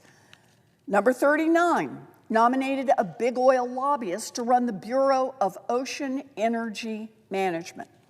Number 40, nominated as IRS head Billy Long, an aggressive salesman for a fraud-riddled tax credit who received donations after being nominated so he could clear out old campaign debts.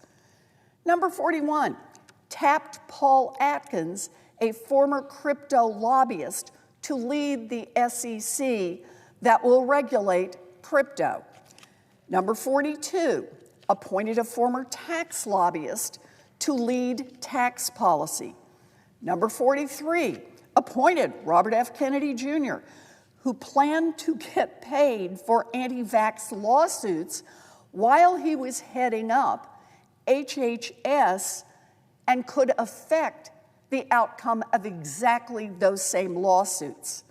Number 44, appointed a top Pentagon official who led a firm investing in defense contractors and has directed DOD to outsource as much as possible to defense contractors.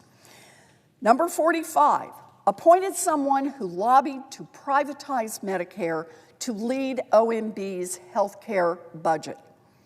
Number 46, installed Steve Daines to effectively lead DOGE while also leading another Musk company. Number 47, installed another DOGE leader to control Treasury's payment system while still holding down his day job, as a software CEO.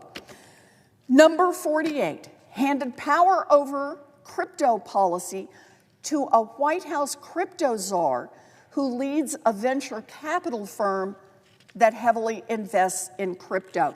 Number 49, selected a border czar who led a firm that got tens of millions of dollars of federal contracts for Homeland Security companies. Number 50, appointed Treasury Secretary Bessent, who is gutting the IRS so that it can't audit rich tax cheats because he himself is a tax-dodging mega millionaire. Number 51, pardoned Rod Blagojevich, the former Illinois governor convicted for corruption after his vocal support for Trump. Number 52, pardoned January 6th insurrectionists who tried to overturn an election that Trump lost. Number 53, pardoned a Trump loyalist found guilty of wire fraud. Number 54, pardoned the son of a longtime Republican donor. Number 55, pardoned a corporation that had been fined $100 million for money laundering. Number 56, launched his own stablecoin while preparing to sign legislation that will help stablecoin and let Donald Trump oversee it. Number 57, sold merch with presidential branding. Number 58, disbanded DOJ's crypto unit after business talks between Binance and a Trump-backed crypto company ramped up. Number 59, halted SEC enforcement actions against crypto companies that enriched Trump personally. Number 60, met with crypto executives who are asking Treasury to back off of oversight of their companies, all while simultaneously exploring a deal to list a Trump-linked crypto company's new stablecoin. Number 61, maintain financial ties between Trump officials and Trump's media company. That includes FBI Director Kash Patel, who was given a huge award of Trump media company stock. Number 62, nominated Attorney General Bondi, who owned $2 million in DJT shares. Number 63, paid the Education Secretary almost $1 million in Trump Media Company shares. Number 64, Intelligence Board nominees who have millions in Trump Media Company shares. Number 65, selected a special envoy to the Middle East who wants to develop real estate in Gaza while running his own real estate firm, while he is special envoy to the Middle East. Number 66, appointed an FBI director who consulted for the Qatari government. Number 67, picked that FBI director even though he also received millions of dollars from a Cayman Island holding company with ties to China. Number 68, decided to cancel the direct file program. The cancellation of this program that lets taxpayers file their taxes online for free will help the bottom line of Intuit, which charges people for filing their taxes and that gave $1 million to Trump's inauguration. Number 69, took its largest inauguration donation from a poultry company that was under DOJ scrutiny. After the donation, the SEC approved its parent company for the New York Stock Exchange. Number 70, dropped a probe into sexual misconduct allegations against Trump's education secretary's husband. Number 71, hosted dozens of foreign, federal, and state officials at Mar-a-Lago, helping enrich Trump. Number 72, hosted a GOP retreat at another one of Trump's resorts, for which Trump's resorts gets paid. Number 73, circumvented the normal contracting process to pick a company with close ties to Trump's former campaign manager. Number 74, awarded a $30 million ICE contract to Trump insider Peter Thiel. Number 75, continued developing new Trump properties overseas, including in Saudi Arabia and the UAE. Number 76, hatched a plan for the State Department to pay Tesla $400 million. Number 77, accepted a $4 million inauguration donation from a GOP megadonor and then nominated him as UK ambassador on the same day. Did anyone miss the message here? And Donald Trump took actions so that he could advance the personal interests of his co-president, Elon Musk. How? Well, he fired EEOC leaders that were investigating and suing Tesla. He illegally fired the NLRB chair, which had filed a complaint against SpaceX, one of Musk's companies.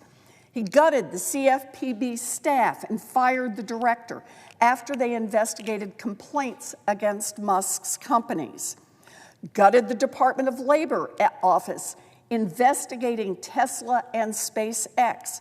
Fired the USAID Inspector General who launched a probe into satellite terminals made by Musk's Starlink. Number 83, targeted the National Highway Traffic Safety Administration staff who were reportedly, quote, a thorn in Tesla's side. That's enough to fire him. Number 84, said Musk would self-police his conflicts of interest. Yeah, right. Number 85, pressured the administrator of the FAA, which fined Musk's SpaceX, to resign. And number 86, permitted Musk to keep his financial disclosure hidden. And by the way, I got a new bill to fix that one in particular. Number 87, allowed Musk's Starlink to start working with the FAA after Musk criticized the FAA's air traffic telecom system. Number 88, made Musk's SpaceX the front runner for a new lucrative Golden Dome contract.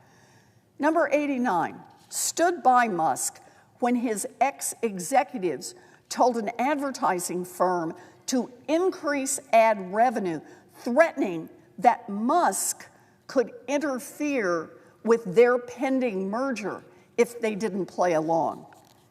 Number 90 permitted Musk to join Trump's interview with the Air Force Secretary nominee while SpaceX held billions of dollars in contracts with the Air Force. Number 91 permitted the National Transportation Safety Board to share news related to the airplane crashes in Washington and Philadelphia only on Musk-owned X.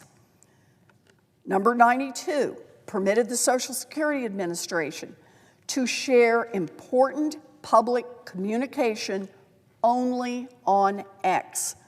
Number 93 dropped the Department of Justice's anti-discrimination complaint against Musk's SpaceX. Number 94 fired FDA staffers reviewing Elon Musk's Neuralink clinical trial applications. A lot of benefits for Elon Musk there. And for our closing 6 moves that make every bit of this corruption even harder to root out, Trump got rid of the cops on the beat. Number 95 fired 18 inspectors general who make sure that federal agencies follow the law. Number 96 fired the head of the Office of Special Counsel who protects whistleblowers and makes sure that civil service laws are followed. Number 97 fired the head of the Office of Government Ethics who watches to see that the president and his administration follow the laws on conflict of interest, bribery, and other ethical issues. Guy is gone. Number 98 fired DOJ prosecutors who worked on the January 6th investigations. Number 99 sidelined DOJ's office that reviews the legality of executive orders. And number 100 gutted DOJ's office that prosecutes misconduct by public officials. That's 100 corrupt acts in 100 days. Americans deserve accountability. We need to fight back, all of us. Mr. President, I yield the floor. I recognize the senator from Oregon. Thank you so much. I have a question for my colleague from Massachusetts, if she would yield for a question. Of course. In your knowledge of American history, has there ever been a presidential 100 days, first 100 days that showed this level of corruption that we are witnessing with this administration? I appreciate the question. You know, I want to say here, I have never seen any time in American history this level of corruption over 8 years in the White House, much less in just 100 days. This level of corruption is everywhere all the time, and it truly undermines the ability of our country to function. It undermines our economy, it undermines our position in the world, it undermines the economic stability of our families, and it undermines our entire democracy. Thank you for the question. Well, I sure appreciate your speech and laying this out.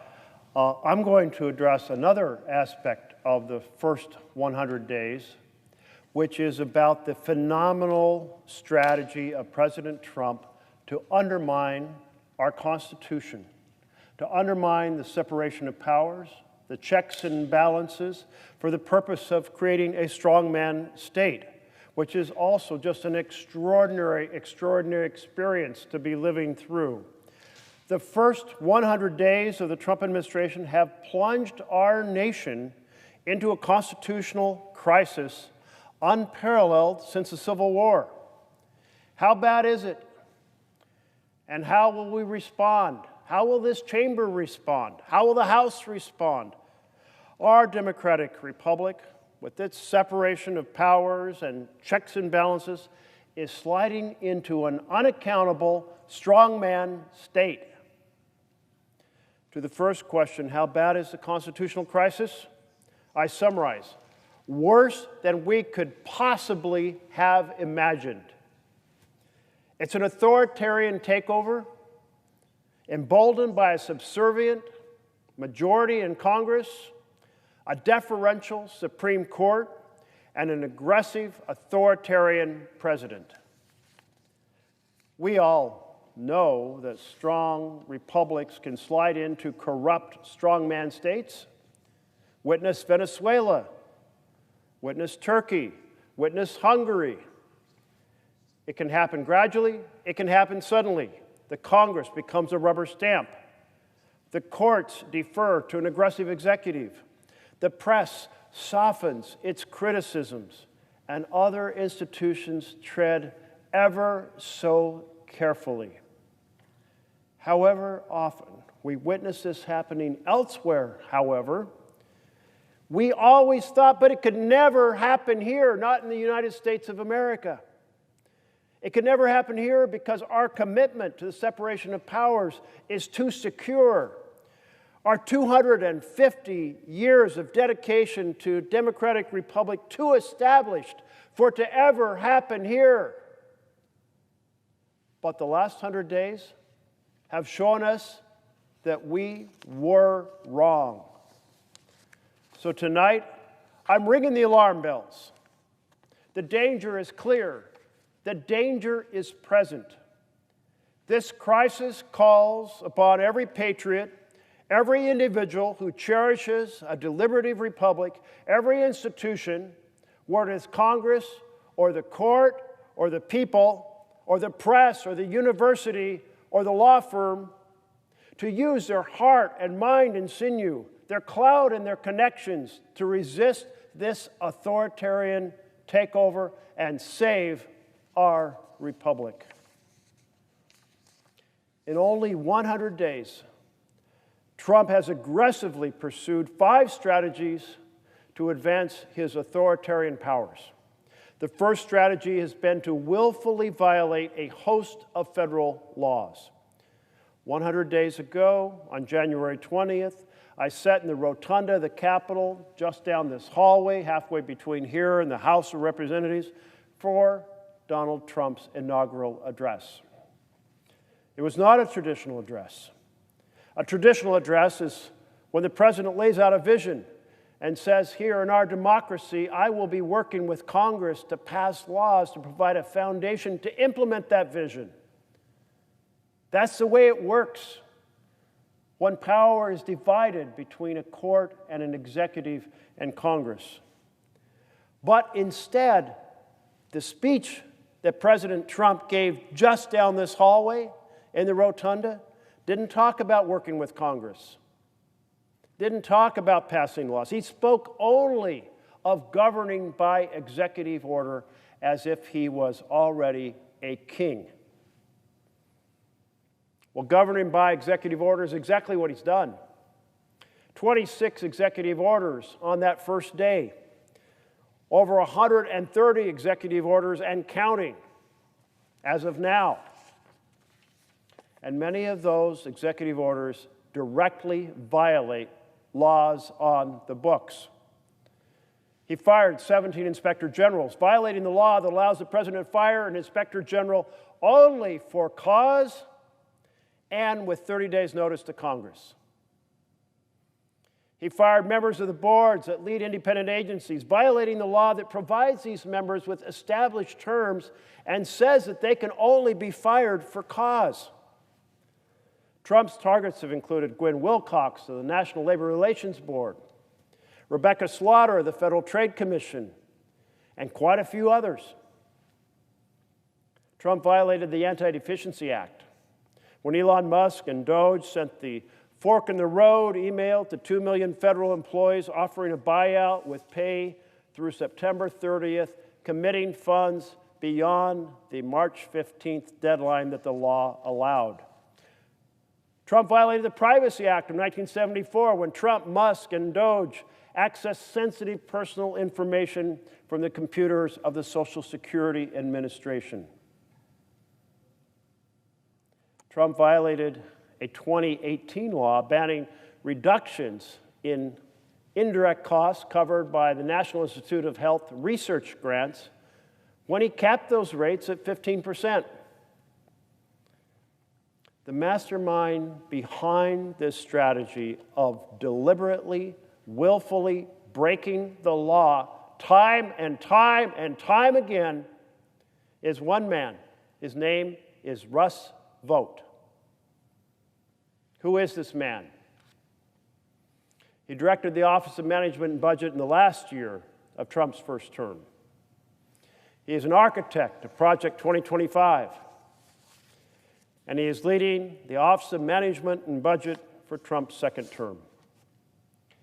As the ranking Democrat on the Senate Budget Committee, I interviewed him in my office before his nomination hearing, and he was very clear, very direct about his viewpoint. He is a proponent of the fringe unitary executive theory that says the president has complete authority over every element of the executive branch. The president, he believes, can ignore any detail in law passed by Congress and perhaps ignore any order by the courts that constrains how the president manages the executive branch. Vought anticipates that when Trump's law-breaking reaches the Supreme Court, a deferential court will legitimize this unitary executive theory and hand vast power to President Trump. Mr. Vought's deliberate desire to break the law and violate the separation of powers caused me to label him the most dangerous man in America.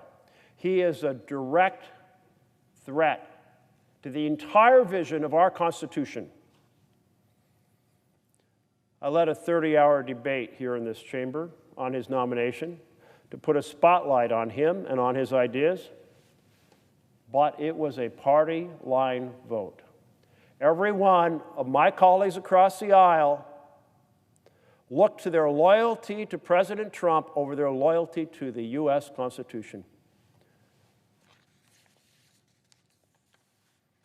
The second Trump strategy, to expand the power of the president, the authoritarian power of the president, is to usurp Congress's Article I power of the purse by impounding the funds that Congress has dedicated in law passed in the Senate and passed in the House and signed by a president, and pound the funds in those laws for specific programs. This is illegal. It violates a law, and it's unconstitutional, and that it violates the separation of powers. You know, Nixon tried this. He impounded funds for the EPA for fiscal year 1973. The Supreme Court ruled, when this case finally reached it, in Train versus the City of New York, that impoundments violate Article I of the Constitution, which so clearly, this Constitution so clearly gives the power of the purse to Congress. And when Congress passed the law in 1996 that gave the president a line item veto on program funding, the Supreme Court ruled again in Clinton versus the City of New York that Congress could not give to the president the power the Constitution reserves to this chamber, to Congress. It's worth noting that Trump had a choice. Instead of illegally impounding funds, he could have sent a legal rescission request to Congress. And there's good possibility, perhaps a probability, that the Republican-led House and Senate would have passed that rescission. A rescission formally undoes a law by Congress reconsidering it.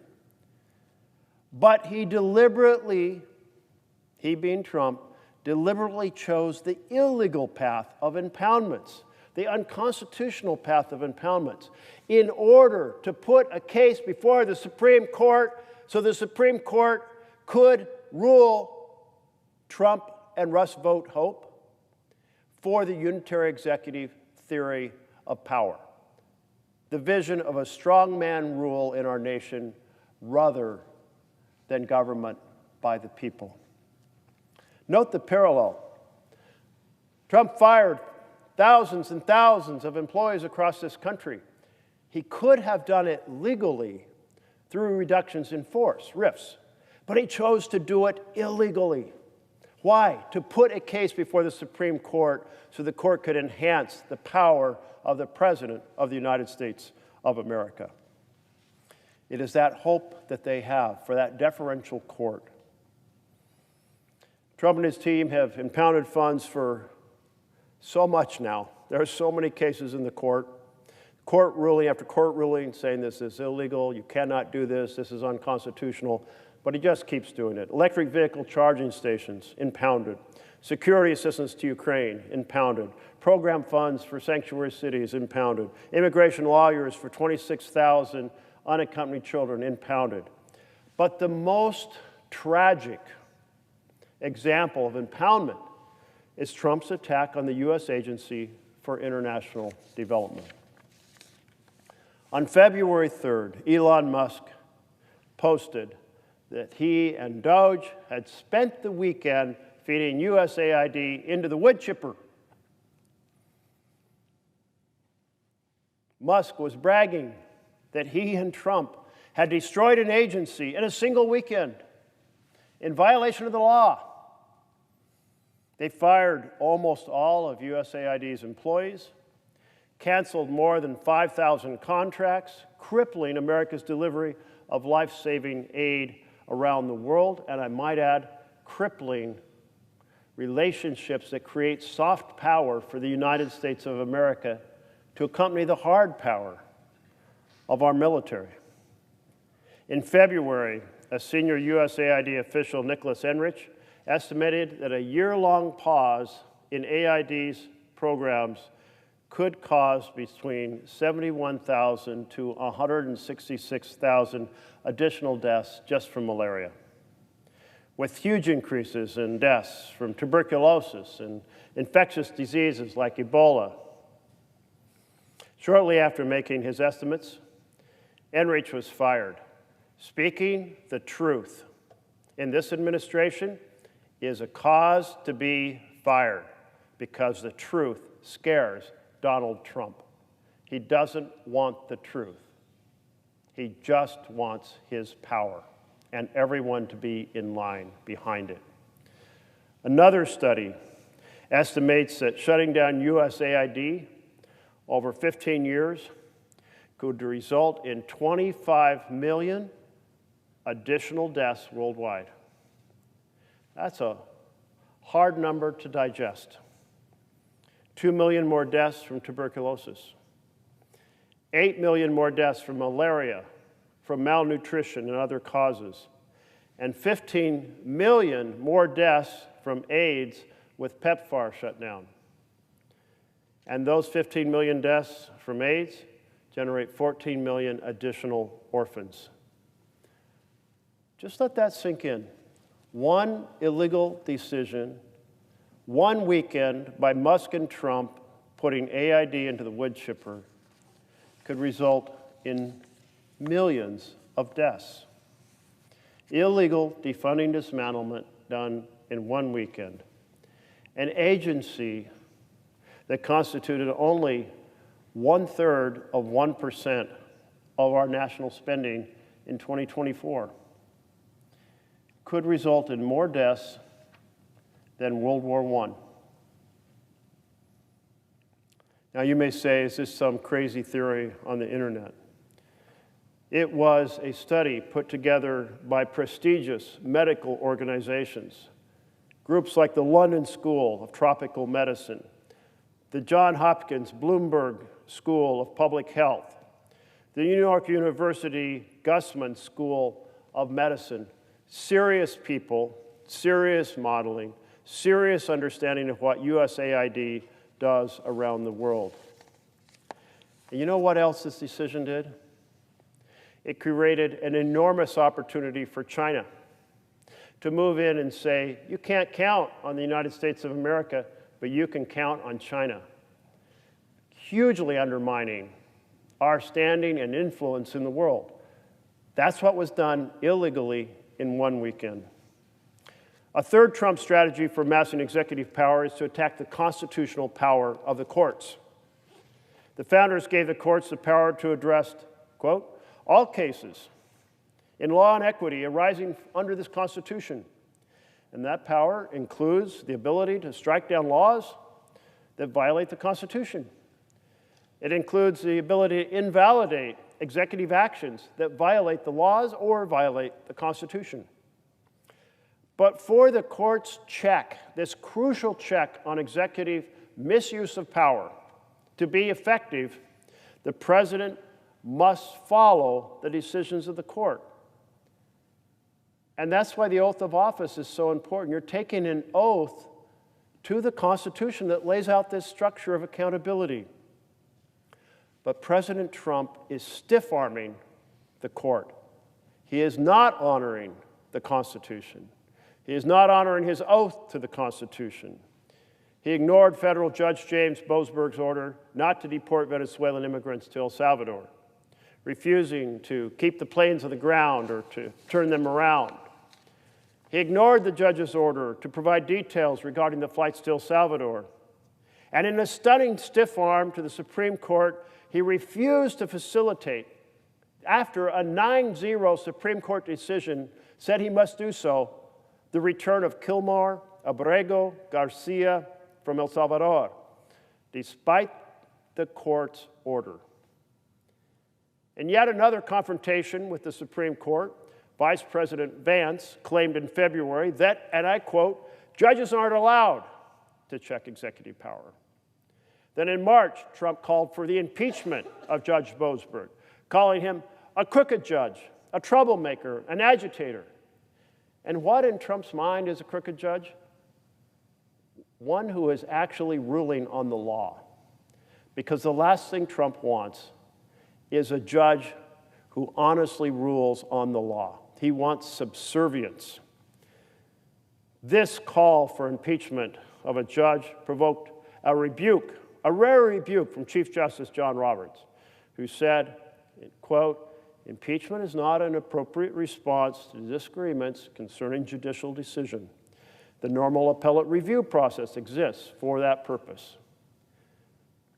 Calm language to address a massive constitutional violation. Over the last 100 days, Trump has brazenly signaled to the courts that they should not interfere with his management of the executive branch. A fourth authoritarian strategy by Trump is to attack the free press and free speech. Benjamin Franklin wrote that whoever would overthrow the liberty of the nation must begin by subduing the freeness of speech. Apparently, President Trump was paying attention because he is seeking to overthrow the liberty of our nation, and he is trying to subdue the freeness of speech. One of his tactics is to intimidate the free press by suing them. He sued the Des Moines Register for an inaccurate poll predicting he would lose Iowa. He sued CBS News for $10 billion because he disliked its editing of an interview with then Vice President Kamala Harris on 60 Minutes. And he sued ABC News because George Stephanopoulos said on the air that Trump had been found liable for rape, when in fact he had been found liable not for rape but for sexual assault under a detail of the law in the E. Jean Carroll lawsuit. Trump isn't just launching suits, he's succeeding in compromising our free press. ABC bent the knee, agreeing after Trump won and fearing for how that Trump might misuse presidential power to pay Trump that $16 million to settle the case involving Stephanopoulos, even though Trump had, in the view of experts, little chance of prevailing in court. And last week, Bill Owens, the executive director of 60 Minutes, resigned, citing the encroachment on his journalistic independence in the face of mounting pressure from Paramount, CBS's parent company.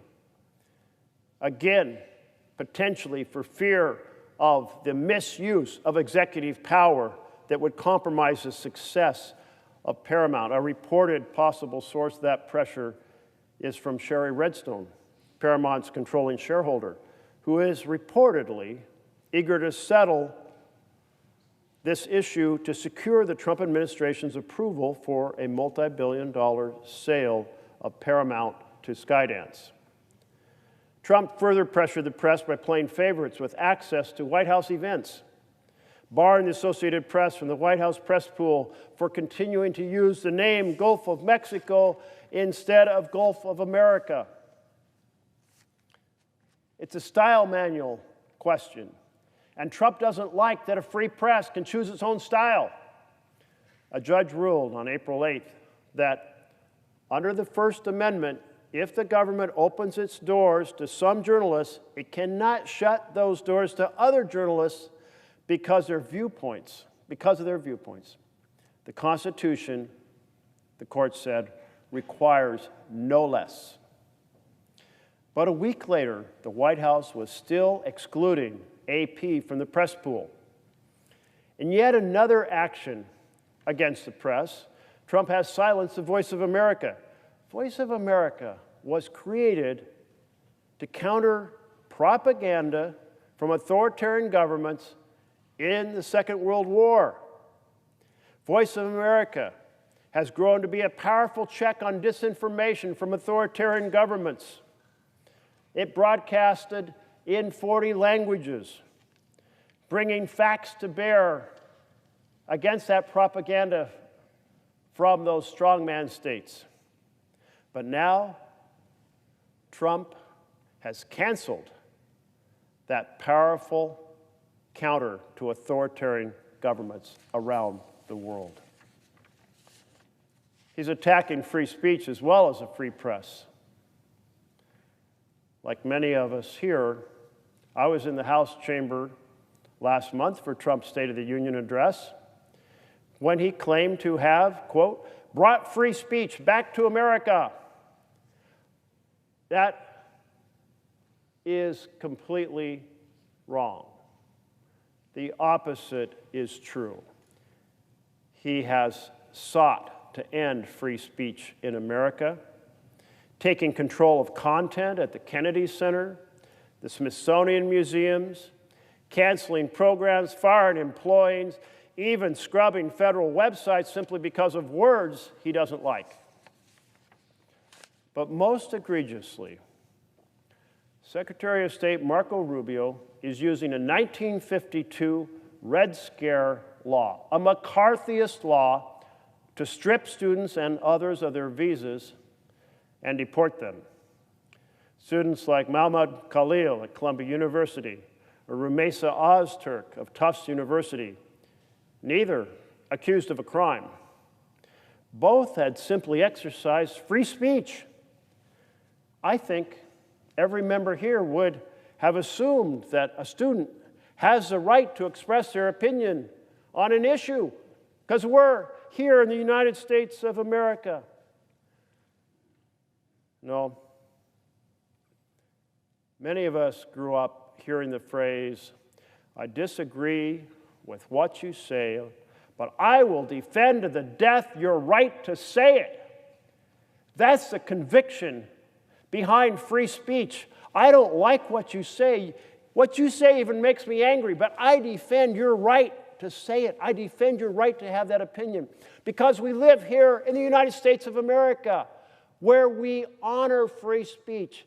It is the freedom of the individual, and it's an important check on power that people can express it without having their documents canceled, without being arrested as they leave a classroom, not being swept off to some prison halfway across the country because you say something the government doesn't like. But all that's changed here in the United States of America because students saying things the government doesn't like are being swept off the street and transported halfway across the country and held in prisons in preparation to deport them. This particular 1952 Red Scare McCarthyist law being used by the Secretary of State says an alien can be excluded if, and I quote, the Secretary of State personally determines that the alien's admission would compromise a compelling U.S. foreign policy interest. A compelling U.S. foreign policy interest. How does a student expressing an opinion on a campus somewhere compromise a compelling U.S. foreign policy interest? Does it compromise our foreign policy interests when I say I disagree with some foreign policy venture? I've said it about Democratic presidents, that I disagree with them. I've said it about Republican presidents, that I disagree with them. And so has virtually every single member of this chamber, because that's freedom of speech. And we don't expect or believe that that compromises the U.S. We think it makes stronger to have an actual debate of ideas, opinions expressed and hopefully considered. It's an extraordinary law that came from another era where free speech was under attack. It's an extraordinary power to have vested in one person, the Secretary of State, that power to punish free speech. It is a chilling attempt to silence free speech that presents viewpoints out of favor with this administration. And it's wrong. It's wrong under our Constitution. I would hope that every single member of this chamber would share the view that when they hear someone speaking with whom they disagree, they would still stand and defend that person's right to say it. Note that there was no due process for students Rubio disfavored, just as there was no due process for the Venezuelan immigrants Trump sent to El Salvador. Due process, those two words, what does it mean? Maybe it sounds like legal mumbo-jumbo. Due process is the guardian of our freedom. It means you cannot be grabbed by the government at their will, tossed into a van, thrown into a prison, because they cannot do so. They cannot take away our liberty or our rights without a fair public process. That defends our freedom. It's about freedom, but this administration isn't about freedom. They're about power, authoritarian power, about creating a strongman state. If we want to preserve freedom, we damn well better defend due process vigorously. The fifth authoritarian strategy by Trump is to target other power centers in our communities, including law firms and universities. Trump has attacked a host of major law firms, in some cases hamstringing the firms by suspending their national security clearances and therefore making it unable for them to represent their clients in key cases. He's done this to punish their past association with individuals or cases that threatened his power, or dissuade them from using their skills, their legal skills, in new efforts that might threaten the power. And the attacks that Trump has launched on law firms have generated some results. Skadden Arps and Paul Weiss have capitulated, agreeing, among other concessions, to end diversity policies and contribute millions of dollars to pro bono work to conservative clients. It's extortion. That's what this administration is involved in. They're using the power of the presidency to take away the ability of law firms to operate in order to extort them to contribute free services to causes the president favors. Well, these law firms, Skadden Arps and Paul Weiss, they're not alone. As of a month ago, 9 firms had surrendered. 9 firms had bent the knee. agreeing to provide about $1 billion in pro bono legal work for causes preferred by this administration. Again, it's extortion, it's misuse of the president's power. But some other law firms, they actually believe in an America where a president cannot exercise this sort of extortion. Perkins Coie, Jenner and Block, Wilmer Hale, they have fought back. They're challenging Trump's authority to do this. Impressively, more than 500 other firms have stood with them, signing briefs denouncing Trump's extortion. Trump and his team have also pressed to reshape policies at universities by launching investigations of their practices and freezing millions or billions in their federal grants. $510 million in federal grants frozen at Brown University.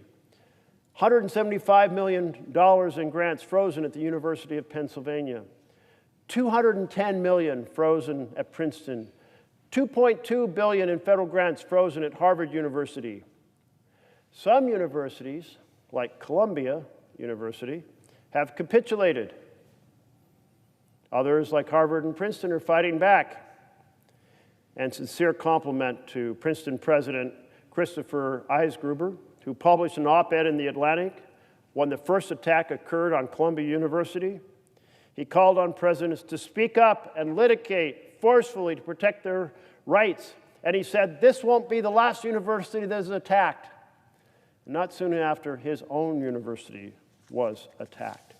He noted that this attack on universities is the greatest threat to American universities since the Red Scare of the 1950s.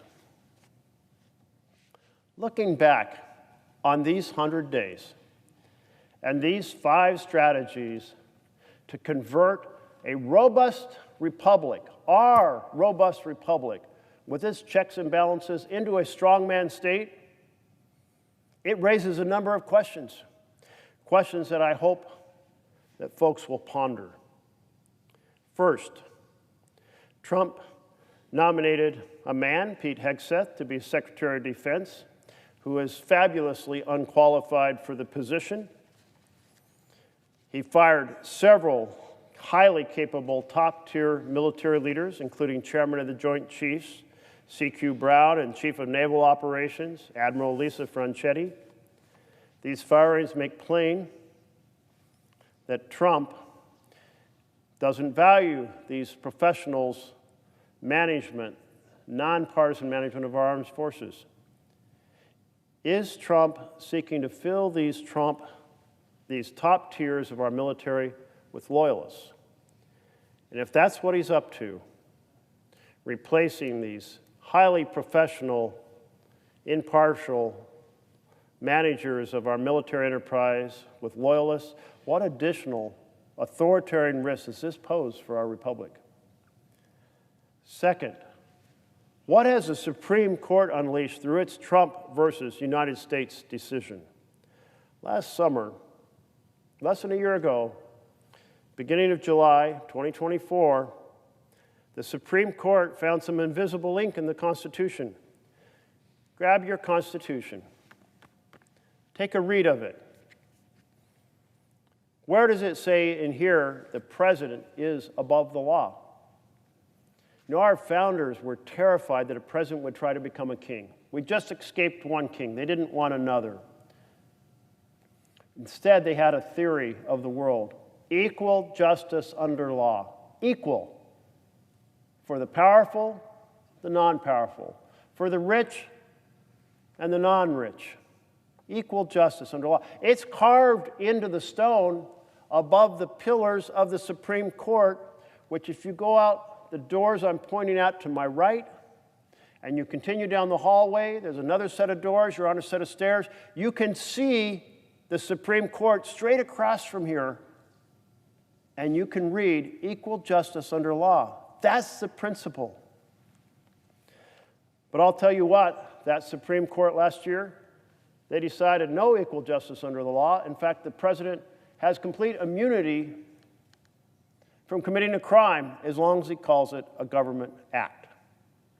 It's an invisible ink in here somewhere, but I'll tell you, the founders are rolling over in their graves at this betrayal of the Constitution by this majority in the Supreme Court. Think about what they've done. You take this immunity from being accountable under the law, and you pair it with pardon power, and you now have an entire executive act, an entire executive branch that considers itself immune from the law, which helps explain some of the items I went over before, how there's deliberate and willful violations of law of this administration.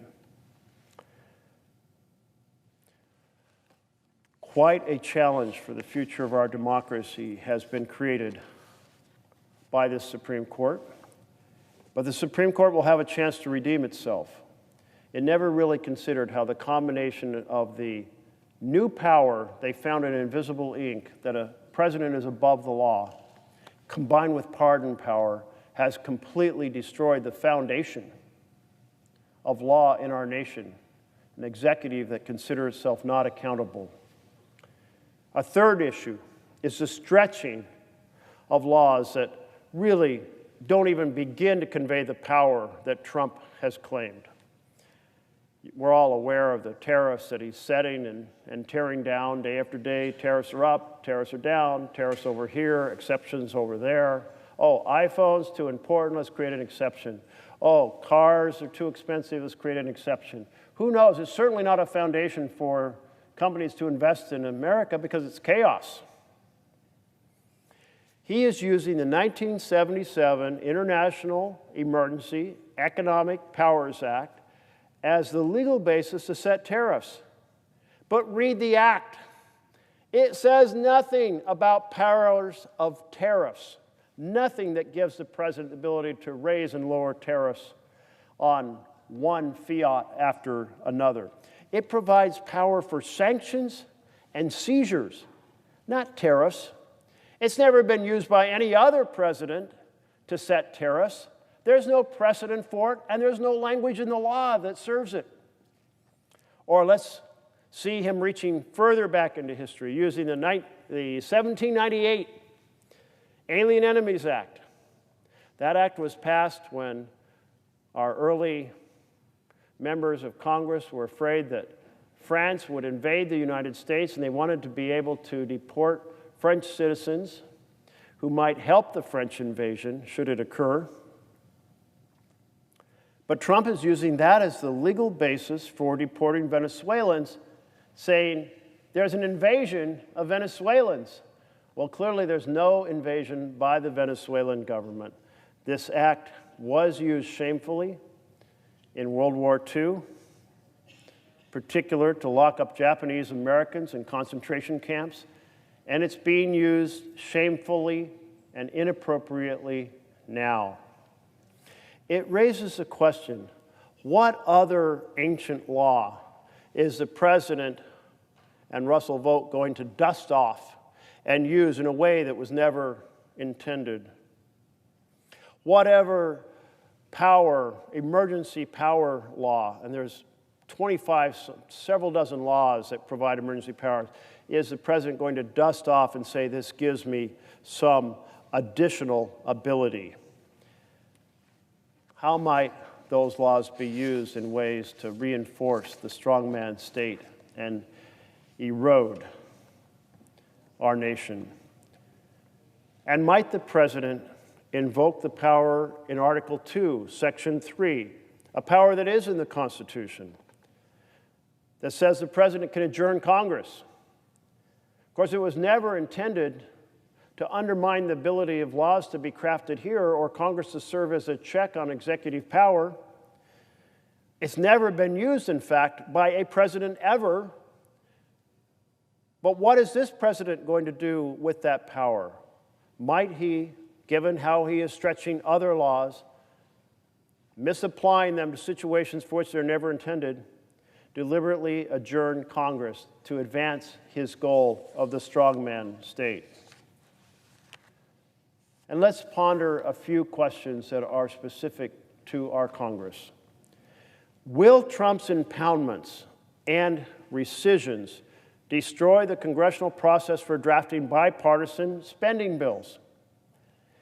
For fiscal year 25, the year that started last October 1st, the Senate Appropriations Committee passed 11 of the 12 spending bills out of committee in an overwhelmingly bipartisan fashion. In fact, most of them were passed unanimously out of committee. That was possible because compromises were struck. Compromises for the priorities of both parties. Compromises for priorities of different regions of the nation with different concerns. Just think about the difference in the types of natural disasters that strike different parts of our country. Some states endure hurricanes. Others grapple with earthquakes. Pacific Northwest, where I come from, battles wildfires. Different parts of the country have different needs. Different parts of the country have desires to have those needs met, resulting in compromises in these spending bills. But if Trump is allowed to impound the funds for programs for the priorities of his political opponents of either party, then that destroys the foundation for these compromises. Since no senator can be assured that the deal they're striking, you get what you need, but you agree to help me get what I need for my part of the country, no one can be assured that that compromise will be honored. Second, what is the most effective way for Congress to confront Trump's authoritarian exercise of power? In the second week of March, just a month ago, with the authority for government spending set to run out on March 15th, the Senate Democrats had the ability to reject a spending bill written by the House Republicans that created a massive slush fund for Trump to use as he pleases to reward or punish specific states or specific congressional districts. Some in the Democratic side of the aisle here in the Senate argued Democrats should not block this bill because it posed a potential shutdown. And that shutdown had political and policy risks, given that Trump might love the opportunity to operate a shoestring government with the president deciding what constitutes essential services. Others on the Democratic side of the aisle here in the Senate argued differently, believing that the risk to our nation was much greater if we let Trump's authoritarian ambitions go unopposed, and that history teaches us that the best time to confront an authoritarian is right away before he amasses even more power. Both of these arguments had some merit. We will face this decision again soon, when the existing continuing resolution runs out on September 30th. That will be a critical moment for Congress to confront the president and not hand him more power. We should be preparing for that moment now. A third question specific to the operation of Congress. Over the next several months, the national policy debates are likely to be dominated by a Republican pursuit of a reconciliation bill, a fancy term for a bill that has a special fast-track, simple majority, no filibuster path through the Senate. This bill is designed to cut $2 trillion from programs families use to thrive, healthcare, housing, education, good-paying jobs, gifts $2 trillion in tax breaks to the richest Americans, so families lose and billionaires, they win. That's the philosophy of this bill. It also abandons the use of nonpartisan calculations of how much a specific policy will cost, and instead decides to engage in smoke and mirrors so the American public won't realize what's being done. And it will explode the national debt, adding $7 trillion of additional debt over 10 years and $52 trillion of additional debt over 30 years. Families lose, billionaires win. And America's future is deeply damaged, perhaps drowned in an ocean of red ink created by this bill. You know, I was studying at the inauguration, the one that happened just down this hallway in the rotunda, to see President Trump with a lineup of billionaires standing behind him. Some countries would call this oligarchs. Oligarchs standing behind him. Will Congress really pass a bill that takes away $2 trillion from families to give $2 trillion in tax breaks to the very richest Americans? To buy the support of oligarchs? Is that what we're headed to, a strongman state in which Congress acquiesces in buying the support of the oligarchs? We saw this happen just yesterday and today. Amazon was going to put up honest impacts on its website saying how much Trump's tariffs would add to the cost of products, so people could see why they were being charged so much for things that were much cheaper a little while ago. But Trump, in this relationship with the oligarchs, called up Jeff Bezos, the owner of Amazon, and said, "That's bad for me, don't do it." Here's what's going on. Trump is doing what's good for the oligarchs, $2 trillion in tax breaks to the richest Americans, and then he's asking them to do his bidding. And that includes not being honest with the American people about the impact of his tariffs. The first 100 days of Trump's administration has made clear that his quest for authoritarian power is a threat to the framework of our Constitution, to the separation of powers, to the checks and balances that must be fiercely resisted by Congress. And I call my colleagues across the aisle, remember, your oath is to the Constitution. You did not take an oath to the President of the United States, not to one individual.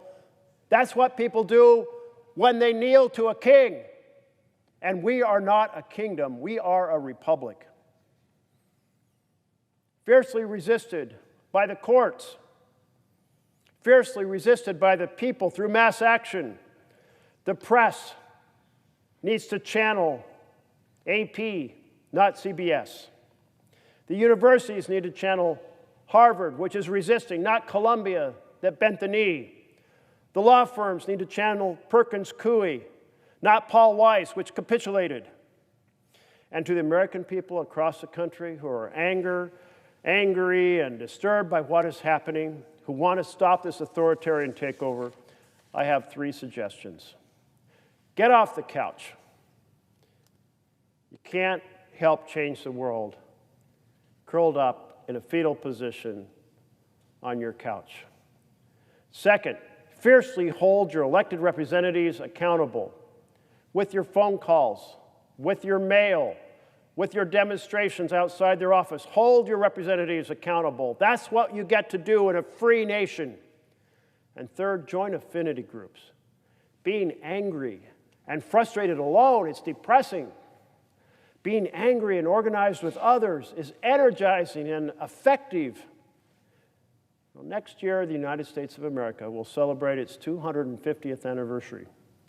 Let it be a celebration of our determination and our effectiveness in confronting and turning back Trump's authoritarian assault, a celebration of the re-energization of our constitutional framework and the vision of government by the people, not by the powerful. We are participants in a 250-year relay of democracy where the responsibility to govern ourselves has been handed from one generation to the next. We inherited it from our parents and our grandparents. Let's pass it on to our children and our grandchildren. When Ben Franklin was leaving the Constitutional Convention, he was asked, "What type of government do we have?" He responded, "A republic if you can keep it. Let's keep it." Thank you, Mr. President.